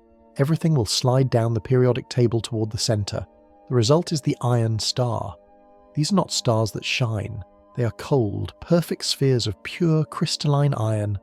They float in a void that has been stretched thin by dark energy. They are smooth, dark, and utterly silent. There is no geology on an iron star. There is no weather. There is no chemistry. There is only the static perfection of metal. Imagine a universe filled with them. Trillions upon trillions of steel bearings, polished by entropy, drifting through a dark so deep it feels heavy. This is the final victory of order over chaos. The complex, vibrant, messy universe we know, the universe of biology and fire, was just a transition phase. It was the brief, turbulent mixing of ingredients before the cake finally settled. In this era, the distance between things has become irrelevant, because all things are the same thing. There is no difference between a star and a planet, between a rock and a cloud. It is all just cold iron, waiting in the dark. If you were to touch the surface of an iron star, you would feel the ultimate texture of the end. Hard, unyielding, absolute. It is a monument to the fact that the universe pushes relentlessly towards stability, and stability in its final form looks a lot like death. The iron stars will drift forever, the silent metallic bones of a cosmos that has forgotten it once knew how to dance. We trust our memories. You believe that you are sitting here because a moment ago you walked into the room. You believe you have a childhood, a family, a history that stretches back years. You believe the universe around you, the sun, the earth, the stars, is the result of billions of years of cosmic evolution. You trust that the past is real. But in the deep, chaotic probability of the eternal universe, trust is a statistical error. Long after the stars have burned out, long after the black holes have evaporated, and long after the iron stars have decayed, the universe will be an empty soup of thermal radiation. It will be a state of maximum entropy, a heat death, where nothing interesting should ever happen again. But forever is a long time, and in a universe that lasts forever, even the impossible becomes inevitable. Thermodynamics tells us that particles in a box will eventually explore every possible arrangement. Usually they are chaotic, but very, very rarely, purely by chance, they will bump into each other in just the right way to form a structure. Given enough time, a random fluctuation in the void could assemble a hydrogen atom. Given more time, it could assemble a grain of dust. But if you wait an eternity, a span of time so vast it makes the age of the stars look like a single vibration of a cesium atom, the void will accidentally assemble something much more complex. It will assemble a brain, not a body, not a planet, just a fully formed working brain, complete with neurons, synapses, and electrical impulses. And more importantly, complete with memories. This is the Boltzmann brain. It appears out of the vacuum for a microsecond, the result of a freak statistical accident. And in that microsecond, it thinks. It doesn't know it is alone in the dark. It doesn't know it was born from chaos. It has a full, vivid hallucination of a life. It remembers a childhood that never happened. It remembers the taste of coffee it never drank. It remembers looking at a blue sky that hasn't existed for trillion years. It feels the weight of a body it doesn't have. It believes, with absolute certainty, that it is a human being reading a text about the limits of reality. And then, in the next microsecond, the fluctuation collapses. The brain freezes, dissolves, and scatters back into the void. The terror of this concept is not just that it might happen. It is that statistically, it is more likely to happen than this. Think about it. The universe we see requires a massive, complex, low-entropy Big Bang to get started. That is incredibly unlikely. A single brain fluctuating out of the void is also unlikely, but it is much less unlikely than an entire universe. In a cosmos that lasts forever, The number of Boltzmann brains that will exist in the void will eventually outnumber the real biological brains that ever lived on planets. This leads to a question that gnaws at the roots of your sanity. How do you know you're not one of them? You assume your past is real. But a Boltzmann brain would assume the exact same thing. The memories you have of 5 minutes ago could be false data planted by the random assembly of your neurons just now. You could have materialized in the darkness 1 second ago, hallucinating this entire world, the text, the room, the concept of yesterday, and in 1 second more, you will dissolve. There is no way to prove this isn't true. Any evidence you look for, a photograph, a scar on your hand, the view out the window, is just part of the hallucination. You are trapped in a perfect momentary simulation created by chance. If this is true, then you are the last observer. There is no Earth. There are no stars. There is only the infinite cold night, and you, a flickering spark of consciousness dreaming of a world that died an eternity ago. You are a ghost story the universe is telling itself in the dark. And the distance between you and reality is not space or time. It is the absolute barrier between a dream and the waking world you will never see. We perceive time as a river. It flows around us, carrying us from the past, through the present, and into the future. We feel its current in the beating of our hearts and the aging of our skin. But there is a deep mystery in this flow. Why does the river only run one way? The laws of physics, Newton's mechanics, Einstein's relativity, even quantum theory, are mostly time-symmetric. If you play a video of a planet orbiting a star backward, it looks perfectly natural. The math works just as well in reverse. So why can't we remember the future? Why can't we unbreak a glass? Why can't we grow younger? The answer lies in a single ruthless law that governs every atom in existence, the second law of thermodynamics. This law introduces the true antagonist of our story, a force more powerful than gravity and more enduring than light. We call it entropy. Entropy is often described as disorder, but that is too soft a word. Entropy is the statistical tendency of the universe to move from unlikely states to likely states. Imagine a library where every book is alphabetized. This is a state of high order, low entropy. It is very specific. There is only one way to arrange the books perfectly. Now, imagine an earthquake shakes the building. The books fall off the shelves. There are millions of ways for the books to be messy, but only one way for them to be ordered. Statistically, the mess is inevitable. This is the arrow of time. The reason yesterday is different from tomorrow is that the universe was more ordered yesterday than it is today.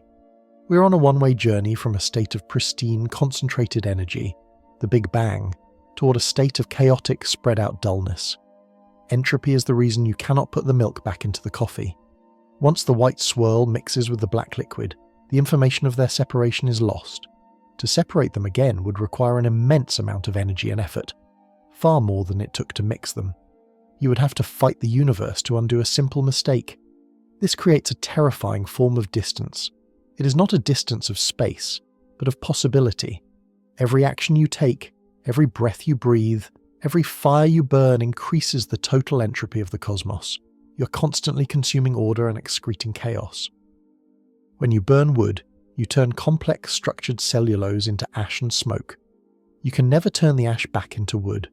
The bridge to the past is burned behind us, step by step, by the simple act of living.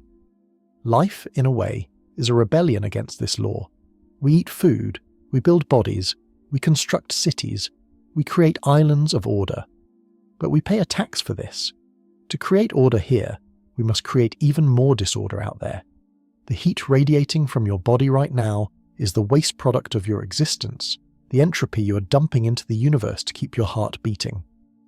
We are engines of destruction, breaking down the chemical energy of the world to sustain our brief complexity.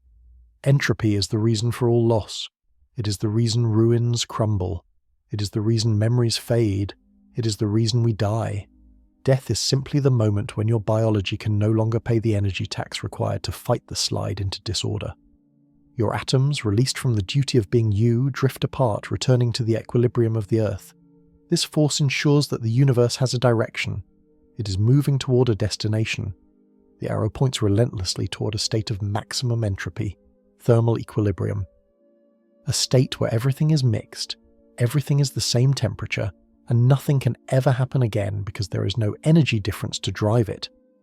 We are travelers on a ship that is slowly, inevitably sinking. We can bail the water, we can patch the holes, we can build beautiful staterooms and sing songs on the deck. But the water is rising. The distance to the past grows not just in time, but in complexity. We are moving away from the structure of the beginning, carried by the tide of entropy toward the grey, featureless ocean of the end. The arrow of entropy guarantees that we can never go home. We trust our senses to map the world. You know what up is, you know left and right, forward and backward. You move through these 3 dimensions with the confidence of a master, believing that they define the entirety of space. You add time as a 4th dimension, the direction you're constantly falling into, and you assume the map is complete. You live in a universe of length, width, depth, and duration. But what if you're walking on the surface of a much deeper ocean, completely unaware of the depths beneath your feet? Mathematics, specifically the complex equations of string theory, whispers a strange secret. The universe doesn't work with just 4 dimensions. To make the math of the cosmos sing, to make gravity shake hands with quantum mechanics, we need more room. We need 10 dimensions, maybe 11. So where are they? They are not far away in the sense of kilometers. They are here, folded into the very fabric of the space you occupy. Imagine a tightrope walker crossing a high wire.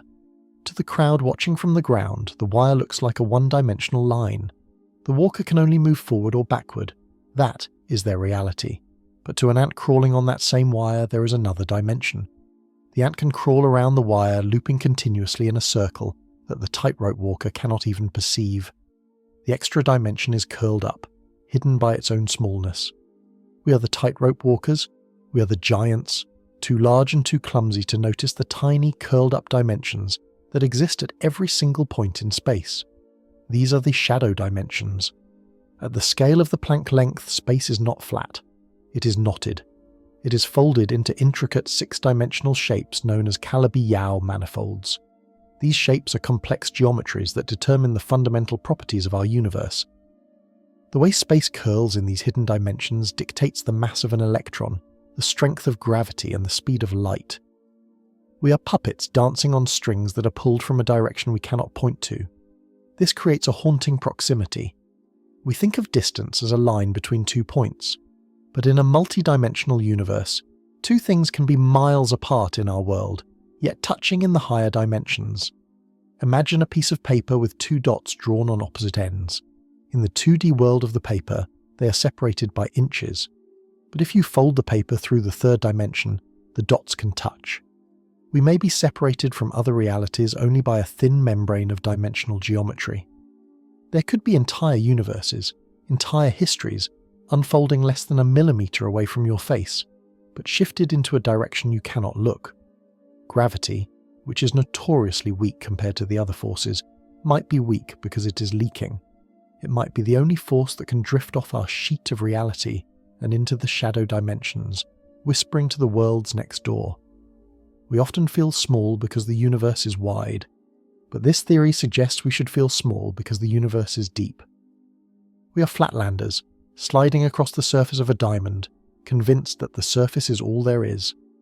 We spend our lives trapped in the shallow end of reality, blind to the leviathans moving in the deep water just beneath the skin of the world. The shadow dimensions tell us that our reality is a simplified interface. We're playing a video game on a screen, unaware of the complex circuitry and code running the simulation just behind the glass. We see the result, but we will never see the machine. The limit of our reality is not just what we can reach, it is what we can perceive, and we are blind to the better half of the cosmos. We have spent this entire journey measuring the gaps between things. We have looked at the light years between stars, the voids between galaxies, and the empty abysses between atoms. Our entire understanding of the universe is built on the concept of here and there. We believe that for 2 things to be separate, there must be space between them, and we believe that to cross that space takes time. But deep in the quantum basement of reality, there is a phenomenon that laughs at this idea. It suggests that distance is not a wall, but a mirage. This phenomenon is quantum entanglement. Albert Einstein called it spooky action at a distance. because it violated everything he believed about the speed of light and the independence of objects. Imagine two particles, electrons perhaps, born from the same burst of energy. In the moment of their birth, they interact. They become mathematically linked, sharing a single existence. Now separate them. Keep one here on Earth and send the other to the opposite end of the observable universe, billions of light years away. According to the logic of our daily lives, these two particles are now strangers.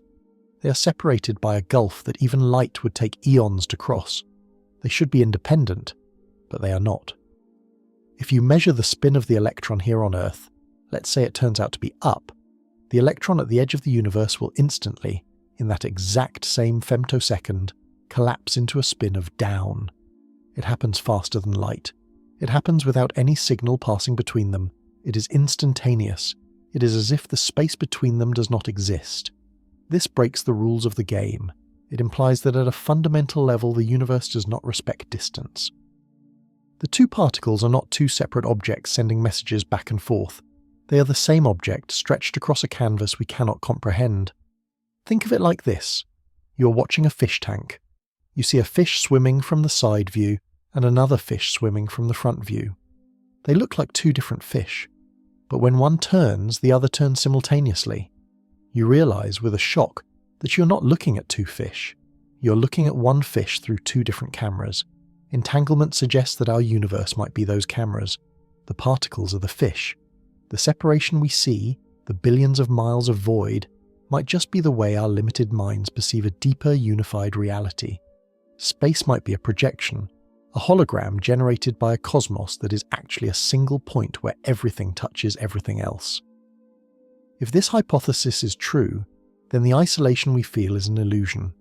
The atoms in your body were cooked in the hearts of dying stars alongside atoms that now drift in distant nebulas. They were once entangled in the dense fireball of the Big Bang. It is possible that everything is still entangled. The universe may be one single, vast, interconnected web. If you pluck a thread here, the vibration is felt at the edge of time. The separation between you and the star, between you and the void, between you and the person standing next to you, might be a trick of the light. In this view, there is no out there. There is only a complex folded here. We are not scattered islands in a dark ocean. We are knots in a single infinite rope. The distance we fear, the silence, the cold, the void, is merely the blur of the tangle. Deep down, nothing has ever truly left anything else. We take space for granted. We move through it with the confidence of creatures born to volume.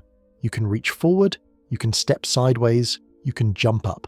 You perceive the world as a deep, rich container, a stage with length, width, and height. You feel the air behind you and the ground beneath you. The concept of depth is fundamental to your experience of reality. You are a three-dimensional being living in a three-dimensional world, or so you think. There is a quiet revolution happening in theoretical physics, a suspicion that has grown from the study of black holes to engulf the entire cosmos. It suggests that the depth you feel, the very space inside the room you're sitting in, might be a convincing illusion. We may be living in a universe that is, at its core, flat. This idea began with a puzzle about information. In our ordinary understanding of the world, the amount of information a space can hold depends on its volume. If you have a box, and you want to fill it with books, the number of books you can fit depends on how much space is inside the box. If you double the size of the box, you can fit 8 times as many books. Information scales with volume. This makes intuitive sense. But when physicists looked at black holes, the math broke. They discovered that the amount of information a black hole can hold, its entropy, does not depend on the volume of space inside it. It depends on the surface area of the event horizon. The data of the star that collapsed isn't stored inside the hole. It is plastered onto the surface, like stickers on a suitcase. This led to the holographic principle. It proposes that gravity and space are not fundamental. Instead, they are projections. Imagine a hologram on a credit card. It is a flat, two-dimensional piece of plastic. But when the light hits it just right, you see a bird or a logo floating in 3D space. You can tilt the card and see the side of the bird. It looks like it has depth. It looks like it occupies volume. But if you tried to touch the bird, your finger would just slide across the smooth plastic. The 3D image is a trick of the light, emerging from a 2D source. The universe may be exactly like that card. The holographic principle suggests that the real universe, the fundamental code that describes everything, exists on a distant two-dimensional surface. Perhaps it is the cosmological horizon, the edge of the observable universe. On this vast screen, the data of your life is encoded. Every particle in your body, every thought in your brain, every movement of every star is written there as bits of information on a flat surface. Our reality, the world of mountains, oceans, and empty space, is merely the projection of that data. We are the hologram. If this is true, then distance takes on a strange, illusory quality. You feel that you are far away from the wall of the universe. You feel that you're deep inside the interior. But if you are a projection, then your true existence is actually smeared across the horizon. The separation between you and the distant stars is just a rendering artifact. In the code, you might be right next to them. Think of a movie screen. In the film, a character might walk a long road toward a mountain. To the character, the mountain is miles away. But on the screen, the pixels of the character and the pixels of the mountain are separated by mere inches. The depth is a story the screen is telling. We might be characters in the ultimate movie. We feel the wind, we feel the distance, we feel the passage of time. But all of it is being computed from a surface we cannot see. The physics we study, gravity, electromagnetism, quantum mechanics, are just the grammar of the projection. They are the rules of the light, not the rules of the source. This creates a terrifying sense of fragility. If we are projections, what happens if the screen is scratched? What happens if the data on the horizon is scrambled? We would not bleed, we would pixelate, we would glitch. It forces us to question the nature of here. You believe you're sitting in a chair, but here might just be where the beams of information intersect to create the sensation of a chair. The concept of inside the universe becomes meaningless if the universe is actually a shell. We're not the contents of the box. We are the painting on the outside of the box, convinced that we are looking inward. The holographic boundary is the limit of our dimensionality. It tells us that the third dimension, the one that gives us shape, the one that allows us to move, might be a luxury, a user interface designed to make the raw data of existence comprehensible to our minds. We are shadows convinced we have weight. We are flatlanders dreaming of a world with depth, moving through a simulation that feels impossibly, compellingly real. We are a species obsessed with processing. We build computers to model the weather, to simulate the folding of proteins, to crack the codes of our enemies. We treat information as an infinite resource, believing that if we simply build a larger hard drive or a faster processor, there is no problem we cannot solve. We dream of a future where we can simulate entire universes, down to the last atom, inside our machines. But the universe is not a blank check. It is a machine with a budget. There is a hard, physical limit to how much information can exist in any given region of space, and a limit to how fast that information can be processed. These are not limits of our engineering. They are limits of the hardware of reality itself. Consider a single sugar cube. It sits in your hand, white and granular. It seems simple, but to describe it perfectly, to record the position, spin, and momentum of every proton, neutron, and electron inside it, requires data. A lot of data. You might think that if you use smaller and smaller storage devices, you could pack an infinite amount of information into that cube's volume. But nature has a firewall. It is called the Bekenstein bound. This law states that there is a maximum amount of entropy, or information, that can be contained within a finite region of space which has a finite amount of energy. If you try to pack more information than this limit allows, say, by adding more atoms or increasing the energy density, gravity takes over. The density becomes too great, and the sugar cube collapses into a black hole. A black hole is the universe's way of saying disk full. It is the most efficient storage device possible, the point of maximum data density. Once you reach that point, you cannot add a single bit more without making the hole bigger. This means that every room, every planet, and every star has a finite capacity. The universe is pixelated not just in length, but in possibility. There are only so many states a region of space can be in, but storage is only half the problem. The other half is speed. Every thought you think requires energy. Your brain burns glucose to fire neurons. A computer burns electricity to flip transistors. In physics, information processing and energy flow are inextricably linked. This leads us to the Bremermann limit. It is the absolute speed limit of computation for matter. It calculates the maximum number of bits that can be processed by a system of a given mass per second. This limit is terrifyingly high, but it is finite. It means that even if you turn the entire mass of the Earth into a perfect, cold computer, a computronium planet, it could only perform a certain number of operations per second. It could not calculate faster. Now scale this up. Imagine turning the entire universe into a computer. Every star, every planet, every gas cloud is dismantled and reassembled into a single cosmic processor. We use all the energy of all the galaxies to run a calculation. Even this God machine has a limit. This implies a haunting truth. There are thoughts that can never be thought. There are calculations that can never be finished. There are simulations that can never be run. Mathematicians know of problems that are computable in theory, but impossible in practice. For example, to simulate the quantum interactions of a single biological cell perfectly might take more operations than the universe can perform in its entire lifetime. To simulate a human brain, atom for atom, for 100 years, might require a computer larger than the galaxy. We dream of uploading our minds to the cloud, of living in simulated paradises forever. But the RAM of the cosmos is limited. If we wanted to simulate a universe exactly like ours, inside our universe, we would fail.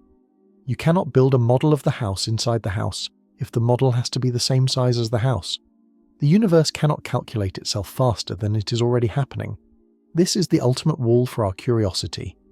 We are used to questions that are hard to answer. We are not used to questions that are physically impossible to process. There may be patterns in the prime numbers, or secrets in the digits of pi, or truths about the multiverse that we will never know, not because we aren't smart enough, but because the universe doesn't have the battery power to compute the answer. We are living in a reality with a finite resolution and a finite refresh rate. We are constrained by the bandwidth of physics, and somewhere, in the deep math of the cosmos, there is a blue screen of death, waiting for any civilization that tries to calculate more than the universe can hold. The limit of our reality is not just what we can see, it is what can be processed. And the processor is running at maximum capacity just to keep the lights on. We treat time as the ultimate constant. We trust that a second is a second, whether you're in Tokyo, in New York, or on the moon. We believe that time flows like a river, steady, uniform, and shared by everyone. If you and I are separated, we assume that while we're apart, we're aging at the same rate. We assume that when we meet again, the gap between us will only be spatial, not temporal. But Einstein revealed a cruel truth. Time is not a river. It is a landscape. And like any landscape, it has hills, valleys, and cliffs. This is the phenomenon of time dilation. It tells us that time is personal. It flows differently depending on how fast you're moving and how close you are to a massive object. The faster you move through space, the slower you move through time. The deeper you fall into a gravity well, the more the clock slows down. Imagine a future where we build a ship capable of skimming the speed of light. You volunteer for a mission to the center of the galaxy. You wave goodbye to your twin sibling on the launch pad. You're both 20 years old. You promise to return in what feels, to you, like 5 years. You board the ship. You accelerate. As you approach the cosmic speed limit, the universe outside your window begins to warp. The stars turn blue and cluster ahead of you. But inside the ship, everything feels normal. Your heart beats at the same rhythm. Your coffee cools at the same speed. You read, you sleep, you work. To you, 5 years pass. You have aged 5 years. You are now 25. You turn the ship around and return to Earth, eager to share your stories. You land, you open the hatch, but the world you left is gone.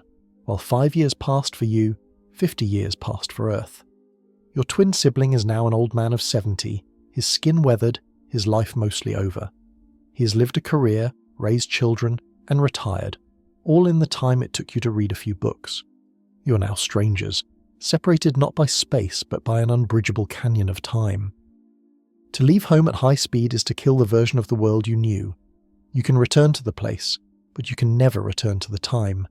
Every starship captain is an exile, skipping across the peaks of time, while the people they love die in the valleys below. We dream of exploring the stars, of building an empire across the galaxy. But physics demands a terrible price for this ambition. It demands that we sever the synchronized connection that binds us together. To reach the stars, we must agree to be lonely. We must agree to become ghosts to the people we leave behind, frozen in their memories while we sail into a future they will never see. The frozen second is the wall that ensures that while we can conquer space, time will always conquer us. We cherish the idea of the universe, the singular. The definite article implies that there is only one stage, one story, and one version of reality. We look at the stars and feel a sense of ownership, believing that this vastness, however cruel, is our vastness. It is the only game in town. But modern cosmology suggests that our universe may not be a solitary mansion. It might be a single room in a hotel that has no end. This is the theory of eternal inflation. It suggests that the Big Bang was not a unique event, but a common one. Imagine the cosmos as a vast boiling pot of energy. In most places, this energy is expanding explosively, inflating faster than light, creating a void that stretches forever. But in random pockets, this inflation stops. The energy cools and condenses. It drops out of the expansion like a bubble forming in a loaf of baking bread. Our universe is one of these bubbles. Inside our bubble, the laws of physics crystallized. Stars formed, galaxies spiraled, and you were born. But outside the walls of our universe, the inflation continues. It is eternally giving birth to other bubbles, other universes drifting in a hyperspace we cannot comprehend. This creates a new kind of distance. A distance not between stars, but between realities. Somewhere out there, in the foam of the multiverse, there are other bubbles. Some might be dead, collapsed by gravity too strong to allow stars. Others might be ripped apart by dark energy so potent that atoms cannot hold together. But in an infinite ocean, everything that can happen will happen. And it will happen an infinite number of times. This leads to the most unsettling realization of all. If the multiverse is truly infinite, then there are only a finite number of ways to arrange matter. Eventually, the patterns must repeat. This means that far beyond our cosmic horizon, separated by a sea of expanding void that no ship could ever cross, there is another bubble exactly like ours. Inside it, there is another Milky Way, another Earth, and another you.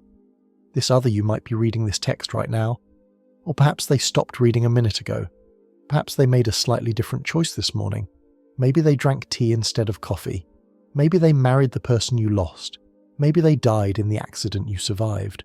We are not just separated from aliens or distant stars. We are separated from our own potential. Imagine an infinite line of these bubbles. In one, you are a king. In another, you are a beggar. In one, humanity conquered the stars. In another, we perished in the crib. Every regret you have, every what if, is a solid reality somewhere else. The tragedy is that you can never know them. You can never reach them. The space between the bubbles is expanding so fast that light can never bridge the gap. If the strong nuclear force were just 2% stronger, hydrogen would fuse into helium so quickly that stars would explode instantly, leaving no time for life to evolve. If it were 2% weaker, atoms would never form at all. The universe would be a soup of lonely particles. We look at this fine-tuning and call it a miracle. We say, how lucky we are that the universe is exactly the way it needs to be for us to exist. We feel special, as if the cosmos was built with us in mind. But this is a trick of the mirror. This is the anthropic principle. Imagine you are facing a firing squad of 100 marksmen. They all raise their rifles. They all aim at your chest. They all pull the triggers. Bang! You open your eyes. You are alive. Every single bullet missed. You might look at the bullet holes in the wall behind you, outlining your silhouette perfectly, and think, I am chosen. I am protected by fate. The shooters wanted me to live. But there is another explanation. If there were 1 billion prisoners and 1 billion firing squads, and the marksmen fired at random statistically, most prisoners would die. But somewhere, purely by chance, one prisoner would survive because every bullet happened to fly wide. You are that prisoner. You're not special. You're just the only one left to ask the question, why am I alive? The dead prisoners aren't asking anything. This is our position in the cosmos. We're trapped in a massive survivor's bias. If the multiverse theory is true, and there are trillions of bubbles of reality, then most of them are dead. In Universe A, gravity was too strong, and the cosmos collapsed into a black hole in a microsecond. In Universe B, the electromagnetic force was too weak, and atoms never bonded to create chemistry. In Universe C, expansion was too fast, and matter was torn apart before stars could ignite. These universes are vast, empty graveyards of possibility. No one lives there to mourn them.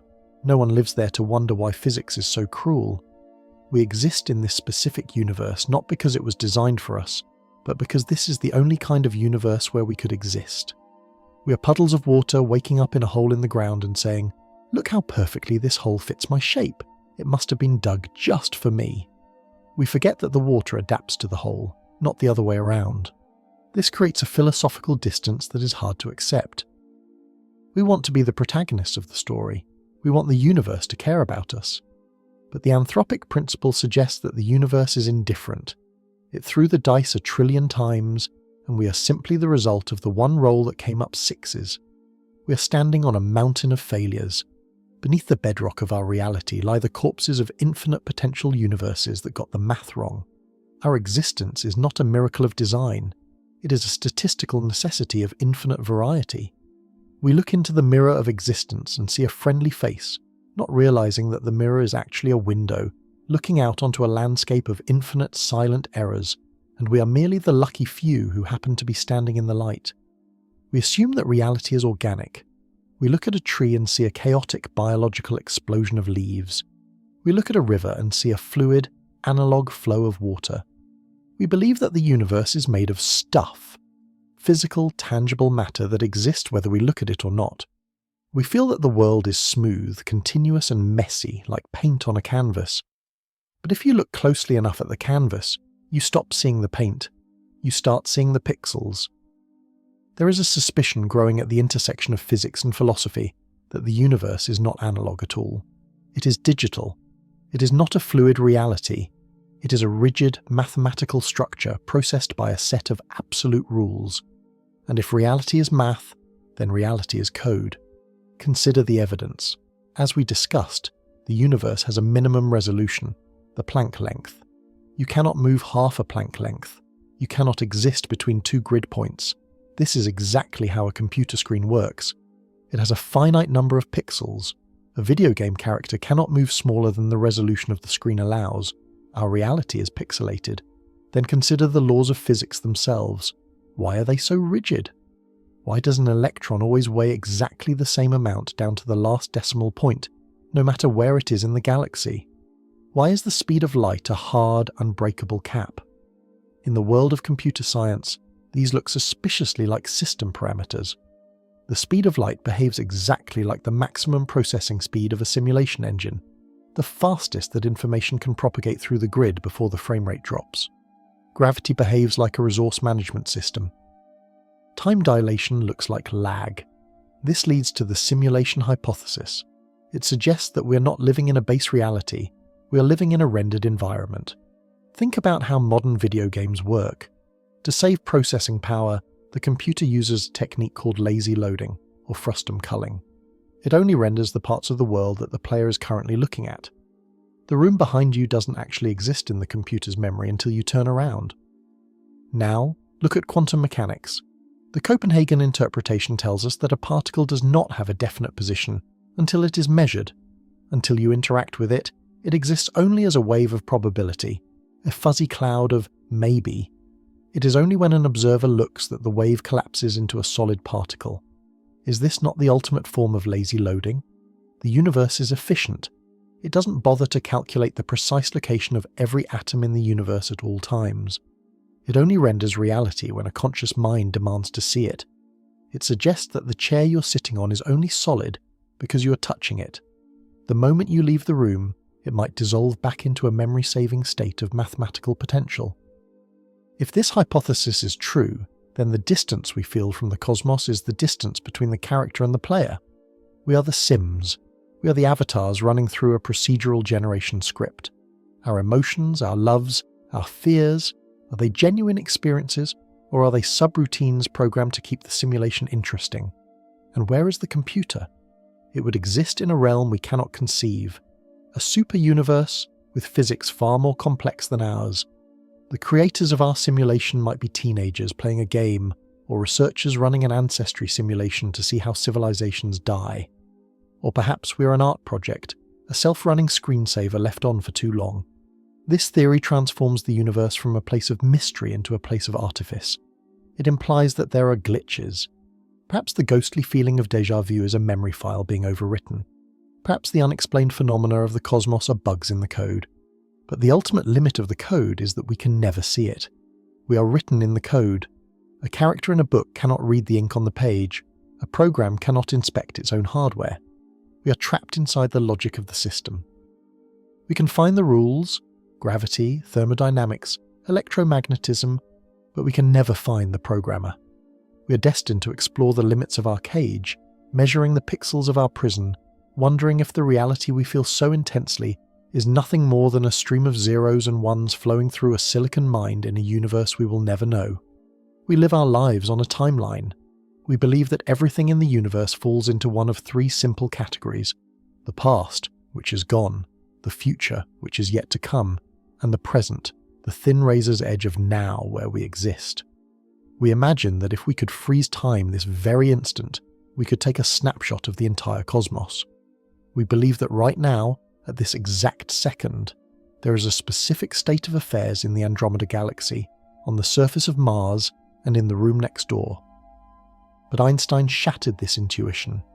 He showed us that the universe is not divided into past, present, and future. It is divided into past, future, and elsewhere.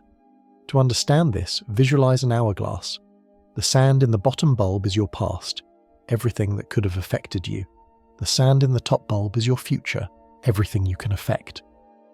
The skinny neck of the hourglass is you, right now. But what about the space outside the hourglass? What about the vast empty air surrounding the glass bulbs? This is the absolute elsewhere. In the geometry of space-time, this is the region of the universe that is causally disconnected from your now. It consists of events that are happening at distances so great that light has not had time to reach you, and light from you has not had time to reach them. This sounds like a simple delay, but it is far more profound. In the absolute elsewhere, there is no fixed order of time. If an explosion happens in the absolute elsewhere relative to you, different observers moving at different speeds would disagree on when it happened. One observer might see it happen before you read this sentence. Another observer, moving in a different direction, might see it happen after you read this sentence. And a third might see it happen exactly simultaneously. And they would all be right. In this ghostly zone, before and after lose their absolute meaning. There is no universal clock ticking in the background. Events in the absolute elsewhere are floating in a temporal limbo unanchored from your timeline. They are real, they are physically occurring, but they exist in a separate causal reality. This means that the vast majority of the universe is not in your past or your future. It is sideways to you. Imagine a ghost world running parallel to ours. In that world, civilizations could be rising and falling, stars could be colliding, and entire histories could be written. But because they are located in your absolute elsewhere, they are utterly unreachable. You cannot send a signal to them to say stop, and they cannot send a warning to you. To interact with them, you would need to move faster than light, which is forbidden. We are walking through a fog. We can only see the path behind us, the past, and the flashlight beam ahead of us, the future. But to our left and right, in the dark, there are monsters and miracles passing us by, separated by a wall of speed. The absolute elsewhere is the ultimate reminder of our isolation. It tells us that we are causally lonely. We share the universe with infinite events that we can never touch, never witness, and never influence. They are there, happening with the same vivid reality as the breath in your lungs, but to you they are less than a dream. They are the silent, invisible roommates of the cosmos, existing in a now that you can never enter. We have reached the end. We have travelled from the space between your heartbeat to the edge of the multiverse. We have watched stars die, protons decay, and the universe dissolve into a cold, dark soup. We have explored every limit, every wall, and every silence. But there is one final distance to cross. It is the distance between the end and the beginning. In a universe that is truly infinite in time, The end is a meaningless concept. If time goes on forever, the story cannot simply stop. It must do something else. Imagine a box of Lego bricks. If you shake the box, the bricks will land in a random arrangement. Shake it again, and you get a new pattern. If you keep shaking it, eventually you will run out of new patterns. You will simply have to repeat a pattern you have made before. The universe is just a very large box of Lego bricks. The bricks are quantum particles. The box is the finite volume of the observable universe, and shaking is the passage of time. There are only a finite number of ways to arrange the matter in our cosmos. The number is staggeringly huge, 10 to the power of 10 to the power of 115, but it is not infinite. If time is infinite and the atoms keep shuffling eventually, the laws of probability dictate that they must fall back into the exact same arrangement they are in right now. This is the Poincaré recurrence theorem, and it changes everything. It means that this moment, you, sitting here, reading these words, feeling the weight of your body and the hum of your thoughts, is not happening for the only time. It is happening for the infinite time, across the vast, terrifying gulf of deep time, long after the heat death, long after the dark era. The random fluctuations of the void will eventually inevitably reassemble the atoms that make you. They will reconstruct the sun, the earth, and the room you're sitting in.